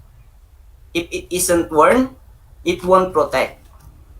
So lastly, let us talk about assessing and controlling hazards. So what is hazard?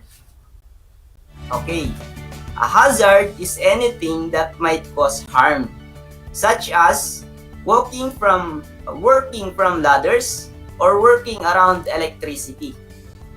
Assessing and controlling hazards is a careful look at what in the operation could cause harm to people so that one can decide whether enough precautions have been taken or should be done.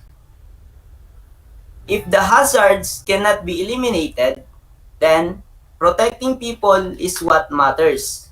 To do this, a risk assessment of the farm is helpful. Risk assessment. What is risk assessment? So risk assessment is assessing risk. Now what is risk? Risk is the chance that someone could be harmed by a hazard. Okay, so we have 5 steps in conducting risk assessment. Step 1, spot hazards by walking around the workplace and watching how people work. We can also learn from experience. Think about past accidents to see if there are less obvious hazards. In step 1, you can also ask people who work on the operation. They may have spotted something you have not noticed. So step 2, who might be harmed and how? For each hazard, decide who is most vulnerable to be injured. These are employees, seasonal workers, family, especially children, and the public. Then think on how they might be injured. Then for step 3, weigh the risk and decide on precautions. For each hazard, you need to look at what is already being done, the controls that are in place, and the way work is organized. And step 4, put the results into practice. A risk assessment is not the end in itself. It will not stop someone from being injured or made ill or even dying. Make sure everyone who works on the farm understands the control you have put into place. Then for step 5, check that controls stay in place and review the assessment. No workplace remains the same. Eventually, new equipment will be purchased or ways of working have changed that might bring a new hazards. So, conduct a risk assessment on an annual basis. Okay, so those are the 5 steps of risk assessment. Again, always remember that controlling a hazard at its source is the best way to protect workers. So dear learners, are you still there? Alright, so we are almost done. Now let us check of your learnings on the topic we've discussed. So bring out your answer sheet because we will have a 5-item quiz. Are you ready? Okay, this is the direction. Listen carefully as I read the question twice. Then write the letter of your answer on your answer sheet. Number 1. Which of the following statement about face mask is true? Again, number 1. Which of the following statement about face mask is true? Letter A. For covering the nose and mouth to protect from dust and chemicals. Letter B. For protection against inhalation of dust particles. Letter C. For protection against inhalation of chemical fumes. Or letter D. All of the above. Number 2. When selecting PPE, what must you consider? Number 2. When selecting PPE, what must you consider? Letter A. That it all fits the intended user correctly. Letter B. That it can be used for as many purposes as possible. Letter C. That employee can afford to pay for it. Or letter D. That it can be used and shared by all employees. Number 3. If you find a fault in your PPE, what should you do? Again, number 3. If you find a fault in your PPE, what should you do? Letter A. Keep wearing it until work is done and then throw it away. Letter B. Remove it from everyone's access and inform your teacher. Letter C. Throw it in the bin and continue the day without it. Or letter D. Ask a classmate if you can use theirs while they are away. Number 4. Which of the following hazards will safety footwear not protect you from? Again, number 4. Which of the following hazards will safety footwear not protect you from? Letter A. Insect bites. Letter B. Metal or wood sword. Letter C. Wet conditions. Or letter D. Electricity. For the last number 5. Protective equipment must be carefully selected. If it isn't comfortable, it won't be worn. If it isn't worn, it won't protect. Again, number 5. Protective equipment must be carefully selected. If it isn't comfortable, it won't be worn. If it isn't worn, it won't protect. Letter A, true. Letter B, false. Letter C, maybe. Or letter D, none of these. Okay, now let's check your answers. The correct answer for number 1 is letter D, all of the above. Number 2, letter A, that it all fits the intended user correctly. Number 3, letter B, remove it from everyone's access and inform your teacher. Number 4 is letter A, insect bites. And for number 5, letter A, true. Okay, count your score. For those who get a 5 points, excellent. For those who got 3 and 4, very good. And for those who got 0, 1, and 2, that's okay. Don't lose hope and keep trying so that you can make improvement next time around. You can submit your output for the short quiz to your subject teacher.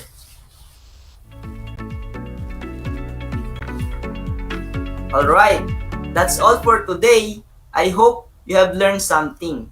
Again, this is Project Shine, Aral TarlakHenyo, brought to you by the Department of Education, Division of Tarlac Province, in cooperation with DCTC 828 AM Radio Filipino Tarlac. I'm Ronel G. Geronimo, your teacher broadcaster. saying thank you for listening, keep safe always, and God bless.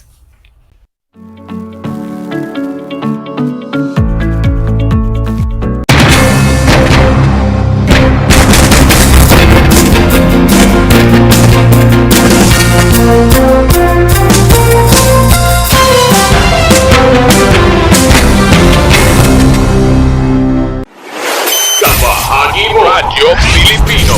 Impormasyong may kalidad, serbisyong may halaga, saan mang bahagi ng Pilipinas. On air. Saan mang bahagi ng mundo. Online. Ano mang uri ng pamumuhay. Kasama, katuwang, kapinoy. Kabahagi mo. Radyo Pilipino. Radyo Pilipino. Gutom ka ba sa impormasyon? May na-miss ka bang subject at leksyon? Gusto mo bang alalahanin ang nakaraan o dagdagan ang iyong kaalaman?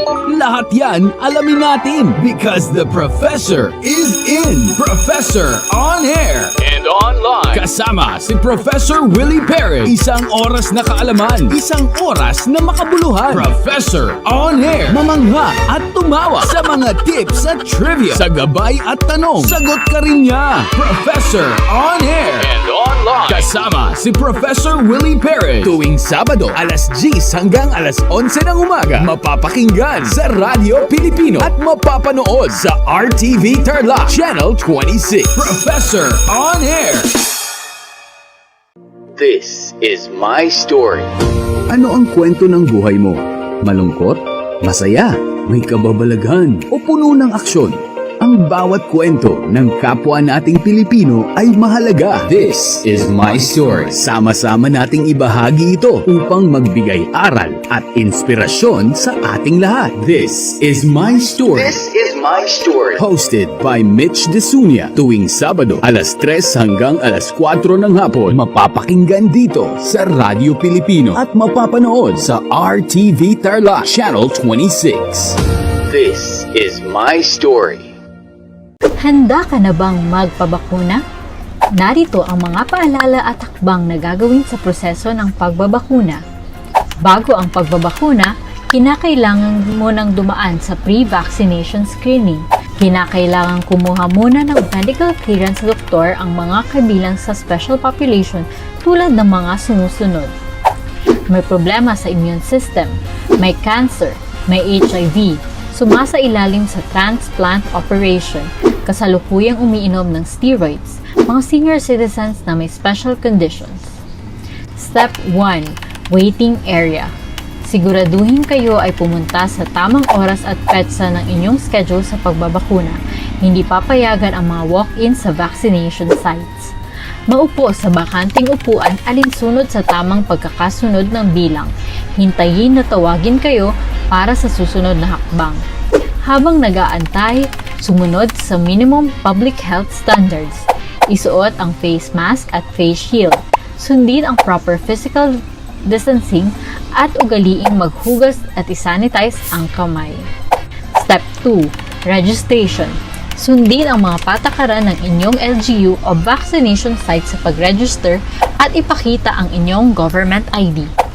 Bibigyan kayo ng kopya ng informed consent form, health screening form, at mga pamphlet tungkol sa bakuna na pwede ninyong basahin. Hintayin na matapos ang proseso ng registration bago pumunta sa susunod na hakbang. Step 3. Screening. Kayo ay isasailalim sa health screening at tatanungin tungkol sa inyong kalusugan tulad ng history of COVID-19 exposure, history of vaccination, mga gamot na iniinom, kung may allergies at iba pa. Ito ay para makasiguro kung angkop para sa inyo ang magpapakuna sa kasalukuyan. Step 4.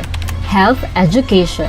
Makinig sa ibabahaging importanteng impormasyon tungkol sa pagbabakuna para sa COVID-19. Kung mayroon pa kayong ibang katanungan, sumangguni sa ating mga vaccination staff. Siguraduhin na pirmahan ang consent form na pumapayag kayong magpabakuna bago pumunta sa susunod na hakbang. Step 5. Vaccine Administration. Ito ang panahon kung saan kayo ay babakunahan sa loob ng 1 hanggang 2 minuto. Huwag kalimutan na kunin ang inyong vaccination card pagkatapos matanggap ang bakuna. Step 6. Observation. Alinsunod sa Department of Health, ang lahat ng magpapabakuna ay kailangang manatili sa pasilidad ng 15 hanggang 30 minuto para obserbahan kung may hindi magandang nararamdaman. Ang ating medical staff ay nakatutok sa inyo para ma-monitor ang inyong kalusugan. Bibigyan kayo ng mga pangalan ng health facility o hotline o contact kung saan pwedeng pumunta kung kinakailangang sumangguni dahil sa side effects ng bakuna. Narito rin ang mga paalala na dapat tandaan. Siguraduhin bumalik sa schedule para sa pangalawang dose ng bakuna. Laging tandaan na kahit nabakunahan ka na, ay huwag pa rin kalimutang sumunod sa minimum public health standards tulad ng pagsasanitize ng mga kamay, pagsusuot ng face mask at face shield, at pagdidistansya sa iba ng 1 metro. Ito ay para na rin sa ating proteksyon at sa proteksyon ng iba. Para sa karagdagang impormasyon, bisitahin ang mga sumusunod na pages. Tara sa Bida Vaccination!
Kumusta mga giliw kong tagapakinig? Nagbabalik ang inyong paaralang panghimpapawid, Aral TarlakHenyo, sa RTV Tarlac, Channel 26, at sa bayang naririnig sa DZTC 828, Radyo Pilipino Tarlac. Tayo rin ay napapanood sa FB Live ng RTV Tarlac Channel 26. Sumasahimpapawid mula sa bayan ng Pura Tarlac, mula sa bayan ng San Clemente, mula rito sa Puro Elementary School, Pura Tarlac, sa bayan ng Kapas Tarlac. Ako, ang inyong guro,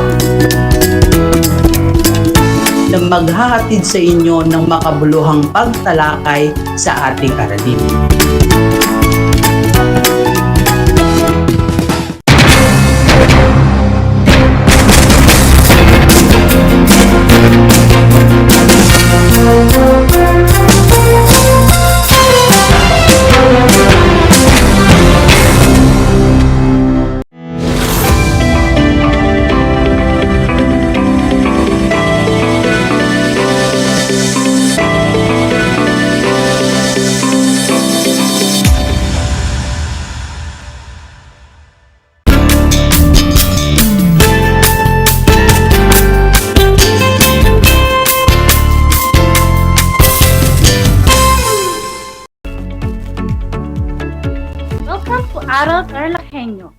here on RTV Tarlac, Channel 26, simulcast over DZTC 828, Radyo Pilipino Tarlac. How are you, learners? I hope you're all doing fine. We are here again in another episode filled with knowledge and skills. Broadcasting live at Cristo Rey Capas, I am Ma'am Karen S. Bulanadi, aiming to give you a fun-filled learning experience in Music 9. For our fourth and last day of airing in Music 9 Quarter 1, it is time to learn about the music and other art forms of medieval, Renaissance, and Baroque period. So prep up, all eyes and ears, to our discussion, dear grade 9 learners of Tarlac Province, as we go over our lesson on the air. Are you ready? Let us first look back on the lessons that we've had. Music composers during medieval, Renaissance, and Baroque period were discussed. Before we proceed, I want you to make sure that you are in a comfortable place where you can watch, listen, and understand well the lessons that we are going to talk about this afternoon. And of course, do not forget to bring with you your paper, pen, and your self-learning module. In your module, page 2, activity 1, identify what is being asked on the 5 questions that I will give you. You can comment your answers on our FB Live, and for those learners who are listening to the radio, you may write your answers in a clean sheet of paper. Are you ready? Let's begin. Question number 1. He was a singer in the local cathedral from his boyhood, and he became master of choristers in 1583. Who is he? Is it A, Adam Delhali, B, Giovanni Pierluigi da Palestrina, C, Thomas Merli, or D, Antonio Vivaldi? What is your answer? If you've answered letter C, then you are correct. It was Thomas Merli. Here is our question number 2. He was an Italian Baroque composer, Catholic priest, and a virtuoso pianist. His nickname was Il Pretieroso, the Red Priest, because of his red hair. A, Johann Sebastian Bach, B, Antonio Vivaldi, C, Adam Delhali, or letter D, George Friedrich Handel. What is your answer? Did you answer letter B? Very good. You are correct. It was Antonio Vivaldi. Here is our question number 3. He was one of the oldest secular composers whose literary and musical works include chansons and poetic debates.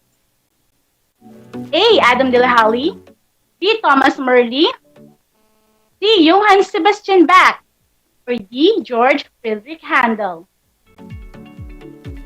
What is your answer? Are you sure it's letter A? You got it right. It was Adam Delhali. Here is our question number 4.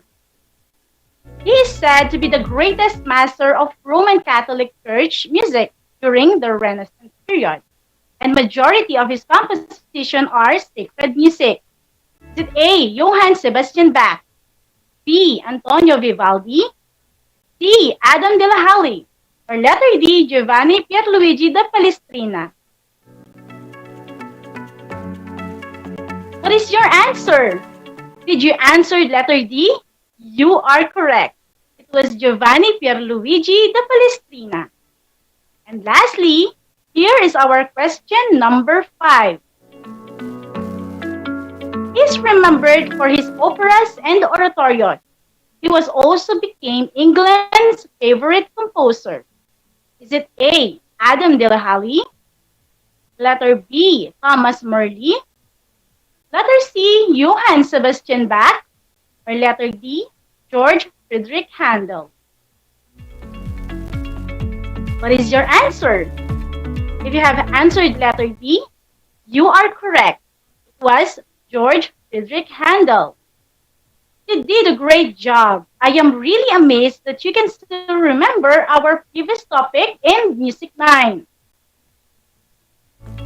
To begin with, this module was written for you to explore and discover the music of medieval, Renaissance, and Baroque period. At the end of the lesson, you are expected to be able to relate the music and other art forms of medieval, Renaissance, and Baroque period. Let's do our first learning task. Are you ready? Let's begin. In your module on page 3, activity 2, listen carefully to the 3 record sample of music that will be played. In 1 minute, analyze the music according to its texture, supported by different art forms during the era. Write MP if the music was composed during medieval period, RP for Renaissance period, and BP if it is made during the Baroque period. Is that clear? So here is our first music entitled The Jude de Robin et de Marion, composed by Adam de la Halle.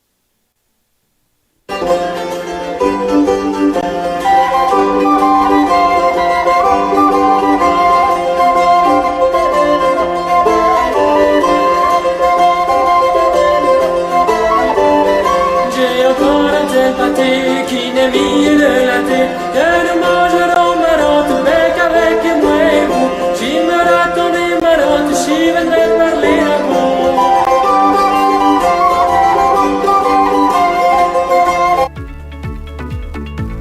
And here's our second music entitled Hallelujah, composed by George Friedrich Handel.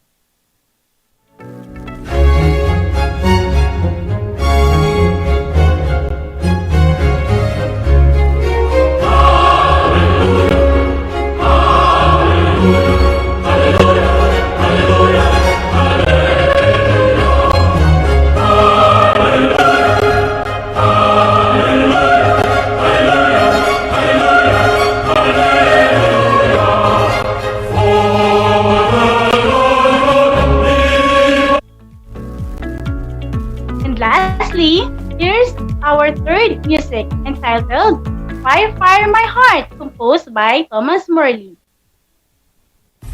Fire, fire, fire, fire, fire,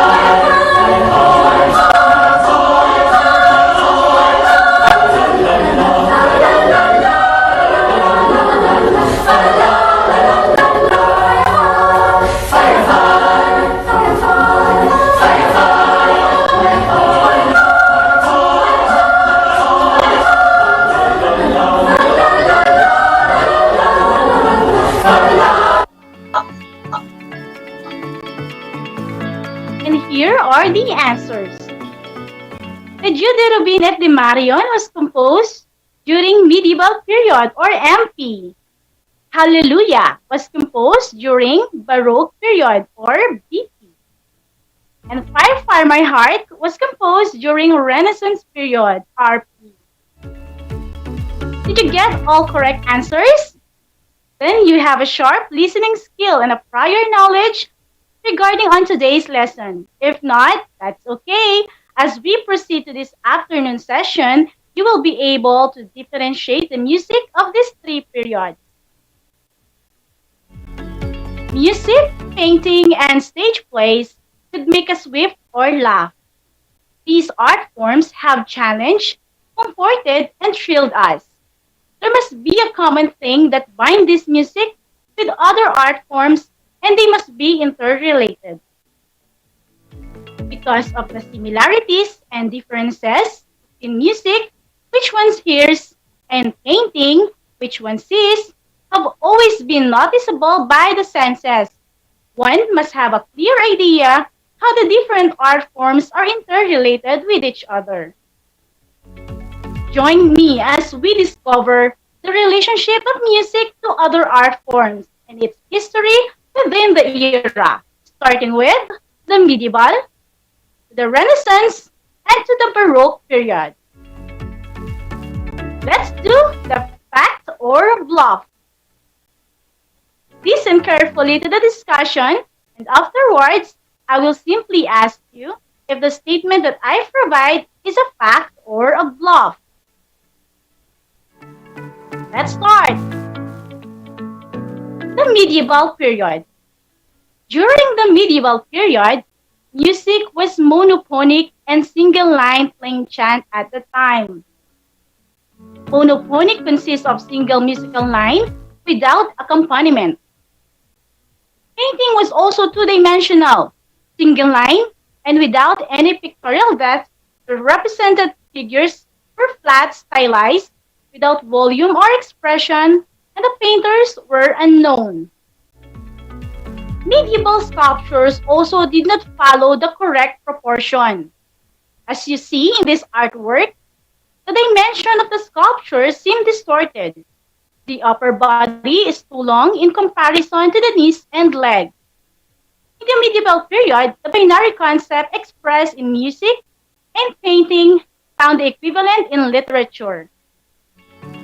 For example, in the morality plays during this time, the protagonists and antagonists were either simply good or simply evil with no psychological depth and no evolutionary change during the course of the tale. Giovanni Boccaccio, in his famous work, Decameron, described entertainment of a group of 10 noblemen and women who fled Florence during the outbreak of the Black Death in 1348. In his introduction to the work, Boccaccio described how music and living these aristocratic circles time in exile. And here is an example of medieval music and artworks that show monophonic and a single line.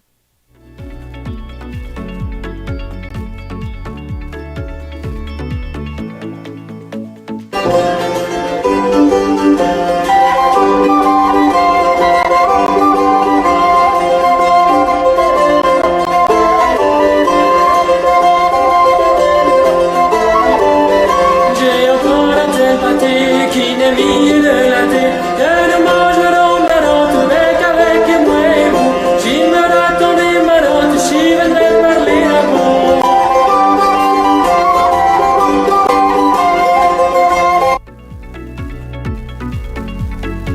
And here's our first statement. In the medieval period, the binary concept expressed in music and painting found difference in literature. Is it a fact or a bluff? What is your answer? Very good, it's a bluff. Because during the medieval period, the binary concept expressed in music and painting found equivalent in literature and they are not different with each other.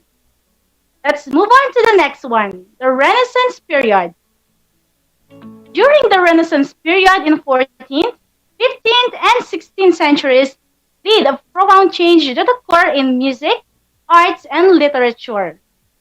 The Renaissance human spirit being born again, shaped not only musical, artistic, and literary production that oscillate the spiritual, intellectual, and moral foundation of life.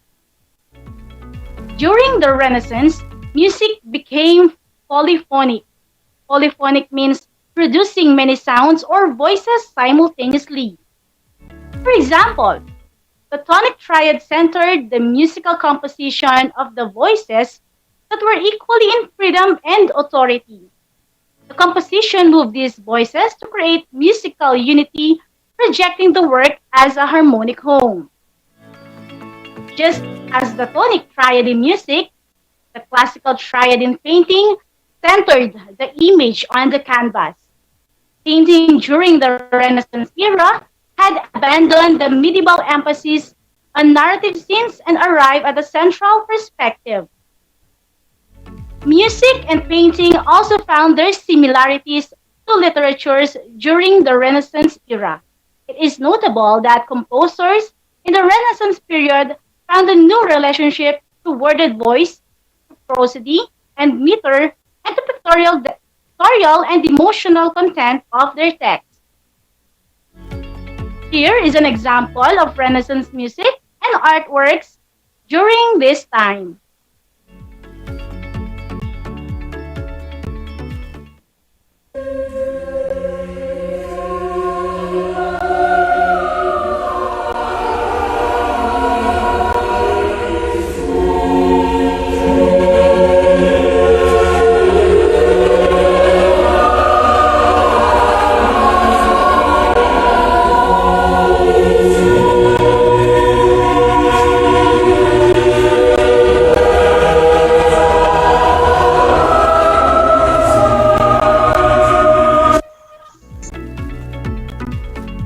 Here is our statement number 2. During the Renaissance period, music became polyphonic. Is it a fact or a bluff? What is your answer? Very good. It's a fact. During the Renaissance period, music became polyphonic. The last one is the Baroque period. The Baroque period is generally seen as the art of the Counter-Reformation.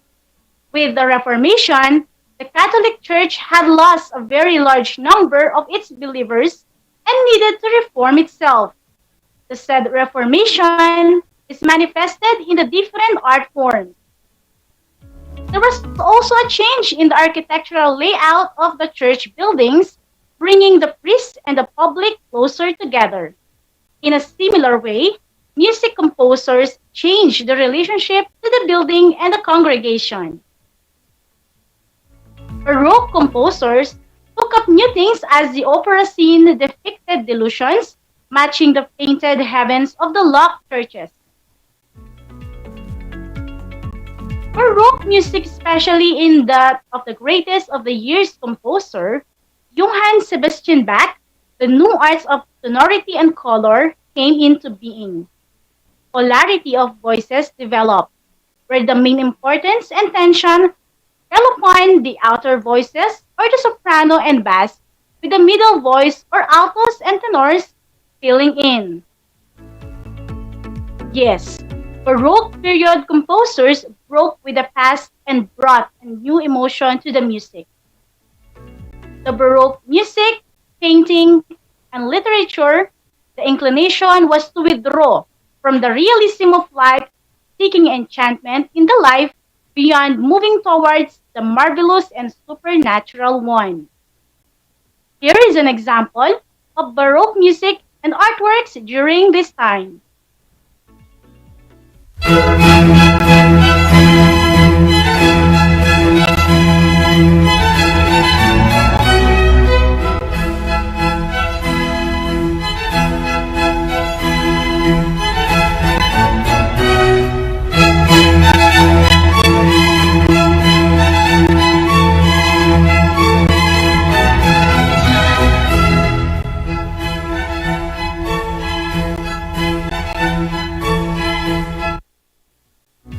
And lastly, here is our statement number 3. The Baroque period is generally seen as the art of the Counter-Reformation. The said Reformation is manifested in music and different art forms. Is it a fact or a bluff? What is your answer? You are all excellent. It's a fact. The Baroque period is generally seen as the art of the Counter-Reformation. We have already related the music of medieval, Renaissance, and Baroque to other art forms and its history within the era. Based on what we've discussed today, we can say that music and other art forms in each of the eras are interconnected. It should be noted that in medieval period, plain chants, paintings, and sculpture are all commonly possess linearity. However, unity and centrality were manifested in musical and artistic works in the Renaissance period. Meanwhile, we can consider that the ornamented music and the arts of the Baroque represents the final and highly refined of an aristocratic lifestyle. Now let's see how much you have learned for today's lesson. For your final activity in your module, your task is to determine whether the statement is true or false. Check the corresponding space for each number. Again, your task is to determine whether the statement is true or false. Check the corresponding space for each number. For those learners who are watching us through FB Live, type your answers to the comment section. You will be given 5 seconds to answer. Are you ready? Let's get started. During the medieval period, music was monophonic and single-line plain chant. Is it true or false?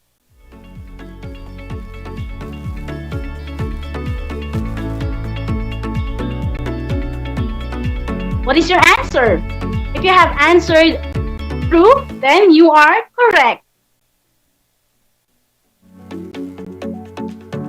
Just like a single plain chant, painting was also two-dimensional, single line and without any pictorial depth during the medieval period. Number 2. In the morality plays during the medieval period, the character of the protagonist was dynamic. Is it true or false?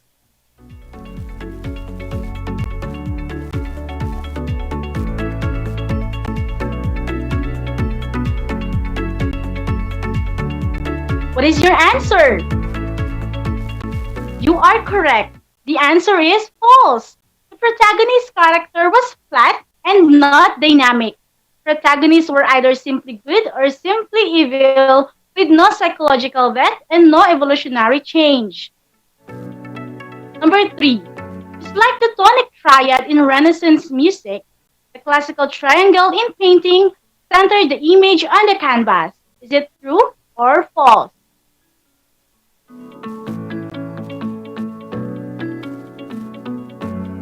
What is your answer? What is your answer? If you have answered true, you are correct. The Catholic Church needed to reform itself because it had lost a very large number of its believers. Number 5. In Baroque music, painting, and literature, the inclination was to focus on the realism of life. Is it true or false?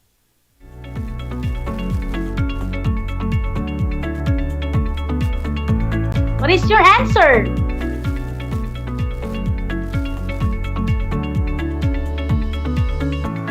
If you have answered false, you are correct. In Baroque music, painting, and literature, the inclination was not to focus but to withdraw from the realism of life. What is your score? I'm so glad that you understand our today's lesson. If you have questions or any clarification, your MAPE teachers from your respective schools are more than willing to help you. It is undeniable the reason why music, painting, drama, architecture, and sculpture are related to each other because they all employ elements like repetition, variety, intensity, rhythm, dialogue, balance, unity, and so on to capture their unique future in their respective time. For the last time of our music session, let us sing once again a simple song inspired by Renaissance, medieval, and Baroque music. Let's hear it.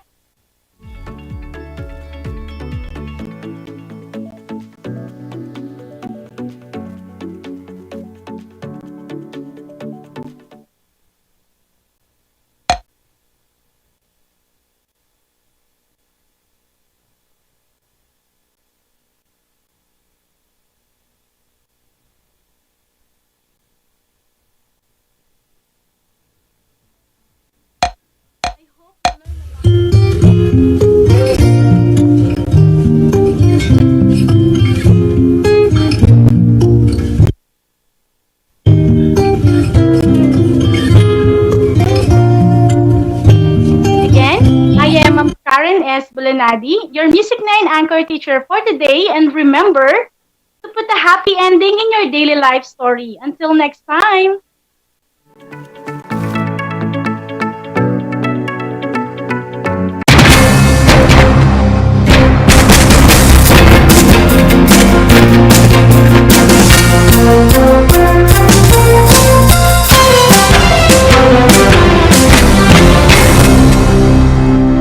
Magandang umaga po sa ating lahat ng mga tagapakinig sa DCTC 828 AM, Radyo Pilipino Tarlac, at sa mga naka-access po sa ating FB Live via RTV Tarlac, Channel 26. Ako po si Annie Michelle Orzano, isa sa mga proponents ng Project Shine, Aral TarlakHenyo. By the power vested in me by our Schools Division Superintendent through our Assistant Schools Division Superintendent, Miss Maria Celina L. Vega. Ako po ay naatasan na mag-announce ng ating Civil Service Commission Examination Advisory number 7, Series of 2021. So ito po ang nilalaman ng ating advisory. To the examinees of the October 10, 2021 FOE, POE, and BCLTE. Ang subject po nito ay tungkol sa deferment of conduct of exam until further notice. So pagpapaliban po ng conduct ng examination until further notice. So ito po yung nilalaman. Please be advised that the conduct of the Fire Officer Examination or the FOE, the Penology Officer Examination or the POE, and the Basic Competency on Local Treasury Examination or the BCLTE on Sunday, October 10, 2021 is deferred, pinagpapaliban until further notice. Said deferment is in view of the still unstable situation brought about by the COVID-19 pandemic. The Civil Service Commission shall issue another examination advisory on the reset of the examinations, which shall be posted on the CSC website. Please be guided accordingly. Signed, the Director 4 of the Examination, Recruitment and Placement Office, Ms. Edita M. de la Peña, dated September 29, 2021. So, ayan po, be guided accordingly. So, yun lamang po ang tungkol sa examination advisory na ito. Examination advisory number 7, series of 2021. Maraming salamat po.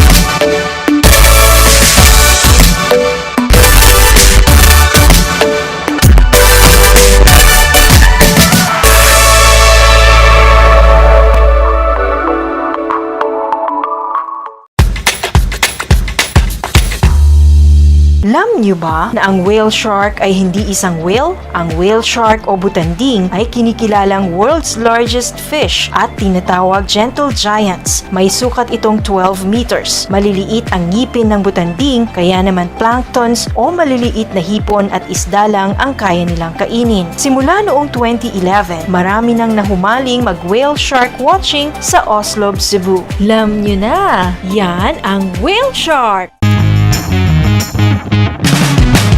I'm back! This is Sorzi, your teacher broadcaster. Magandang araw mga kapantas!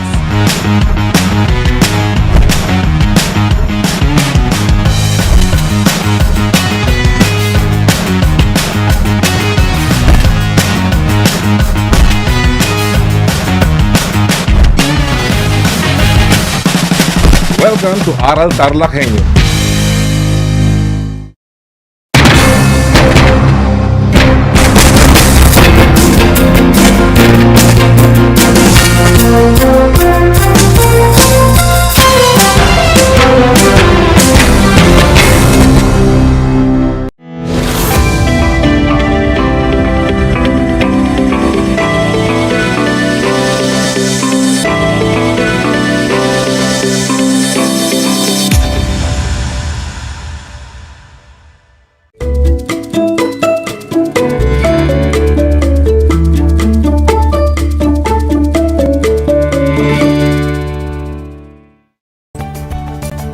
Good afternoon, TarlakHenyos. Welcome to Aral TarlakHenyo with RTV Tarlac Channel 26. Simulcast on DCTC, Radyo Pilipino Tarlac. Live here at Tarlac City. I am Joan G. Lopez, your speaker for today. Join me this afternoon in a meaningful journey of exploring Project Simple. Before we start, I want you to find a comfortable place to stay. Avoid noise. Then, check your headset or headphone if they are functioning well to hear our discussion clear. If you have any questions, you can type them on our comment section in FB Live. Yesterday, we already finished the demonstration on how to create a quiz and an exam. Today, the demonstration is about how the student can use the project Simple. Let's begin.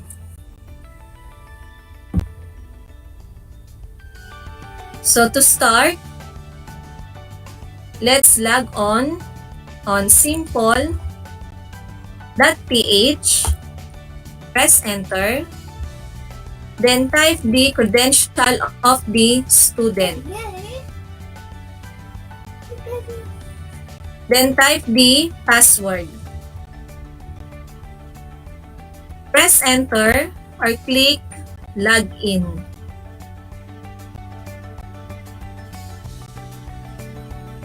So this is the account of a student named CCG. From the right, we have the drop-down list or the upside-down triangle. For the iProfile, user guide, change password, and log out. We have also the notification icon. So it notifies the student if the teacher has already uploaded a lesson, a quiz, an exam, a project, or an assignment. We have also the message icon. So for the message icon, we can, or the student can chat her or classmate. For example, we have the Garcia Gendler.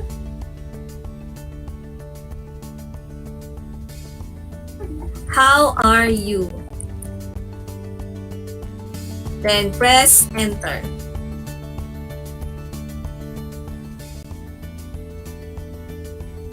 Next, from the left side, we have the dashboard, My StudyMate, iTrack, NBE, download activities, upload answer from offline, upload question from offline. First, we have the dashboard. So same as the environment of the teacher account, we can see the due date, due this week, and overdue. Next, we have the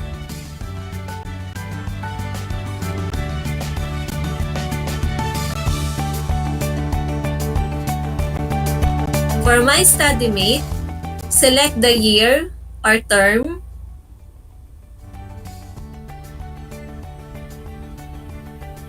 Then you will see the subjects of the student.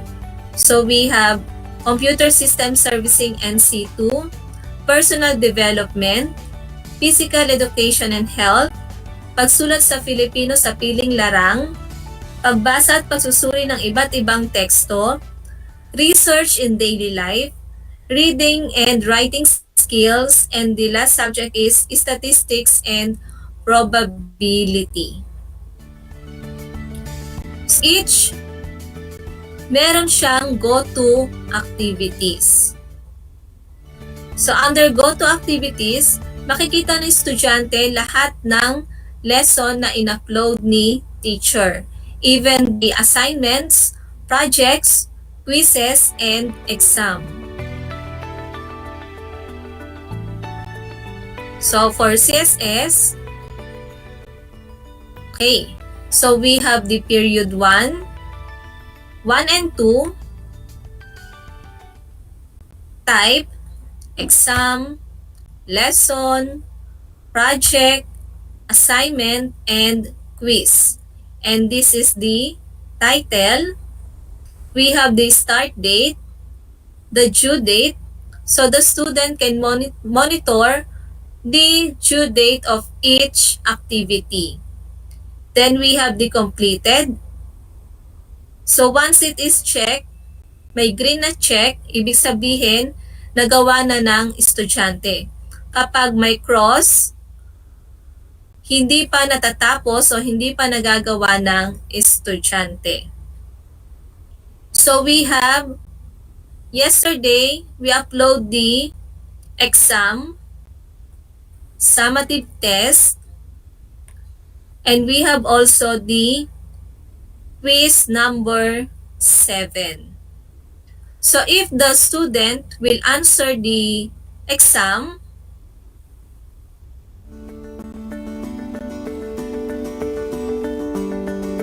for example, CCG will answer the summative test, click open,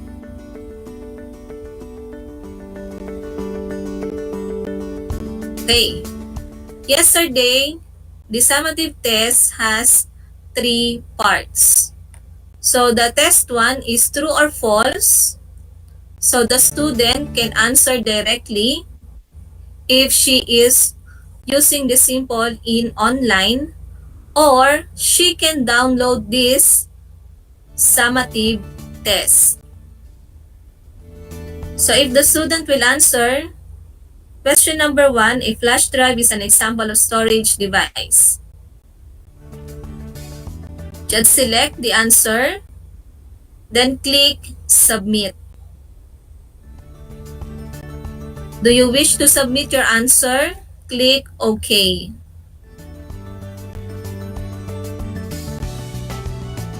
Next, for the part 2 or test 2, fill in the blanks. The question is, it is an output device that displays the content of the computer. Monitor. Click submit again. Click OK. Then click OK. Next, test 3, enumeration. So take a look, it is teacher to check. So ibig sabihin si teacher ang mag-check. Input devices, mouse, keyboard. For example, 2 lang yung sinagutan niya. Click submit. Do you wish to submit your answer? Click OK. Okay, this part of exam has been successfully submitted to your teacher. Click OK. The exam is now finished. Click OK.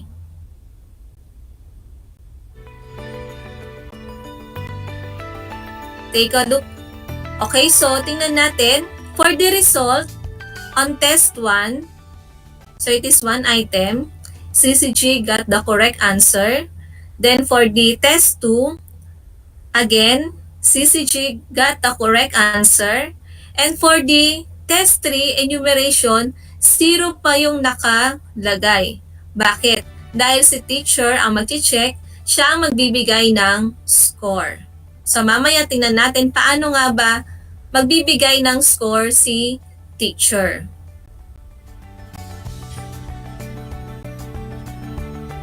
Ngayon naman, tingnan natin kung paano magda-download ng isang activity. For example, is the quiz number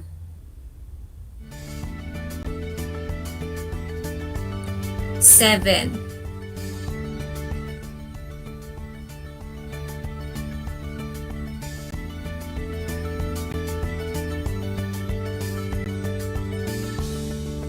Okay. So halimbawa, ako yung estudyante na naglo-load lang ng 50 pesos in a week. So ang gagawin ko, ida-download ko lahat ng activities na in-upload ni teacher. Hindi muna ako magsasagot. So download. Okay, so mapupunta siya doon sa downloads natin.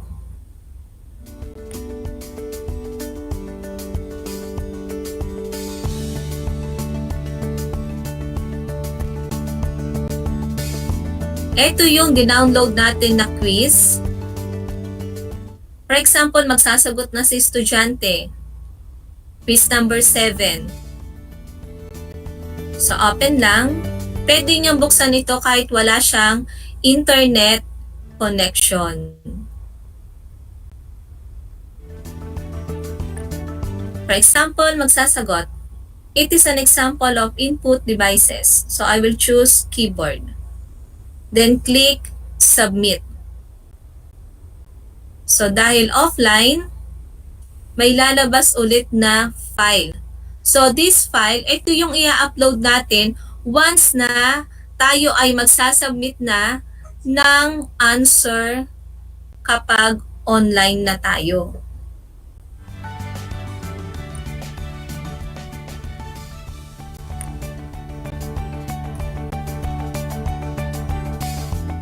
Okay, so let's close it. Ngayon, tingnan natin yung side ng sa teacher.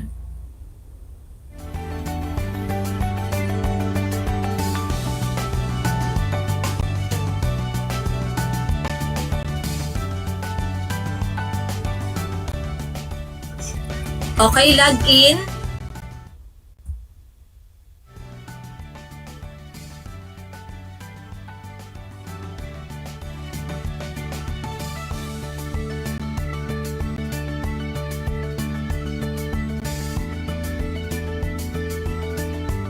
Okay, mapapansin natin may notification na na-receive si teacher.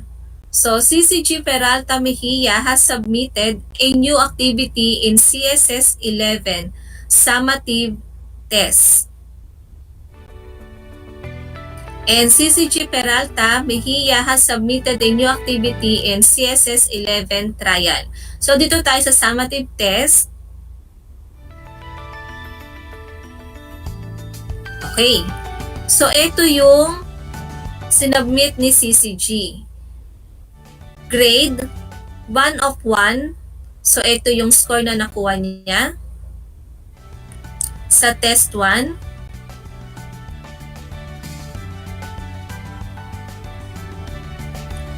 Sa test 2, 1 of 1.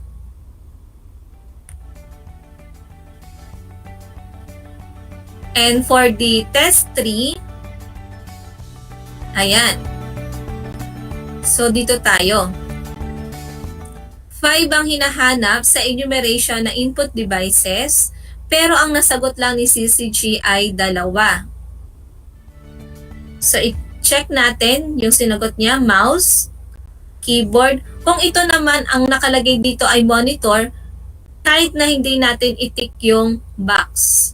So, i-tick lang natin yung box kapag tama ang sagot ng estudyante. So, mouse and keyboard. So, we can save. Save grade. Okay.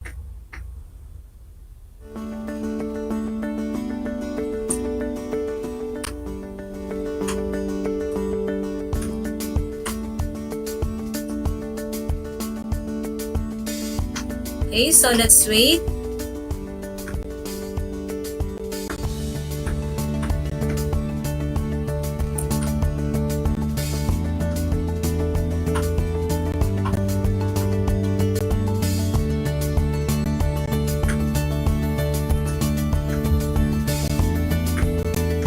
Click OK.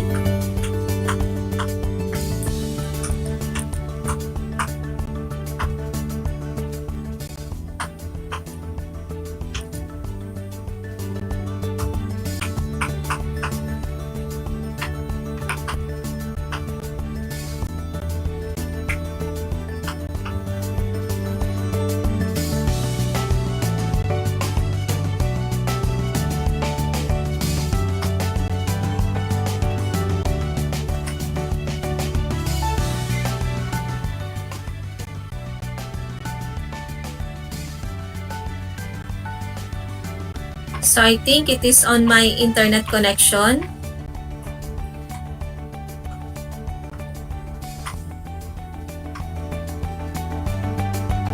Okay, so let's proceed on the side of the student.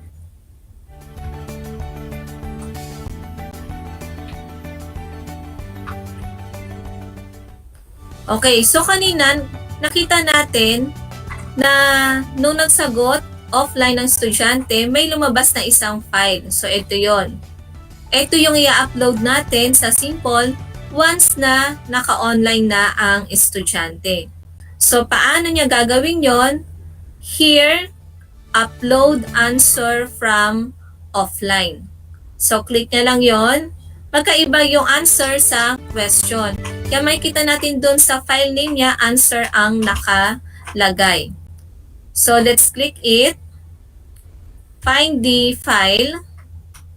Then click open. Answers and attachments successfully uploaded. Click OK.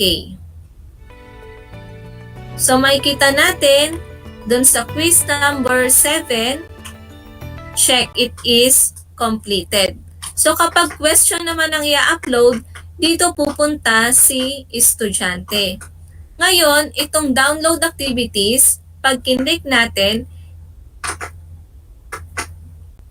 ito yung mga activities na naka-due for this week. Ibig sabihin, ang madadownload dito, mga activities na naka-due this week. It can be a lesson, assignment, project, quizzes, or exam. So let's click.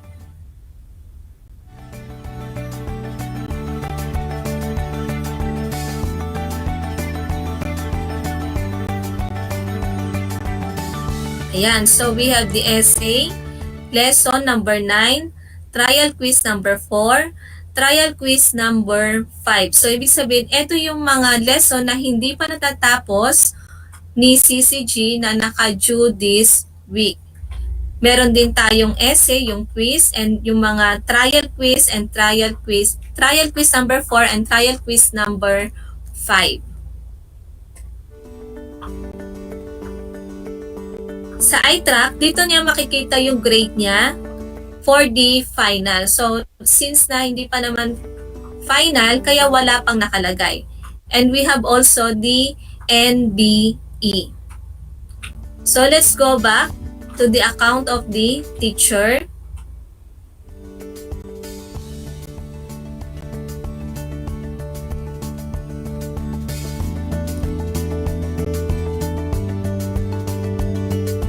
Okay, I'll try to log out in CCG's account. And then dito ako magla-log in.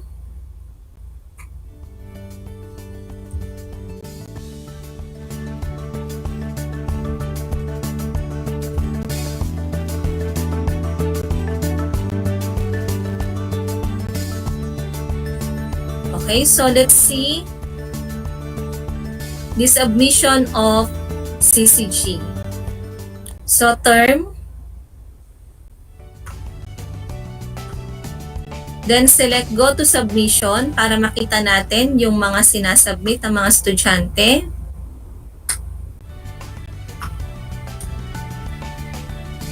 Then we have the summative test. Okay, so ito yon, summative test.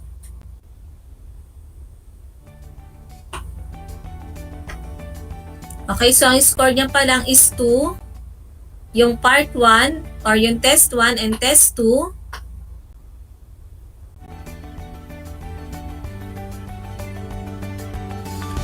Okay, so for the test 3, let's try to save. Check muna.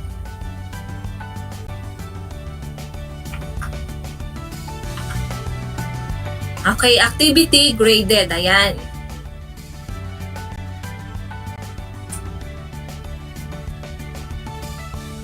So kung titingnan natin ulit,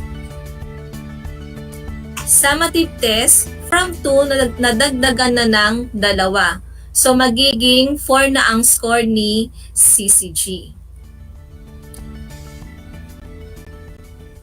And then, kung gusto naman nating makita yung lahat ng mga quizzes or exam, yung parang class record, we can go here on the grades.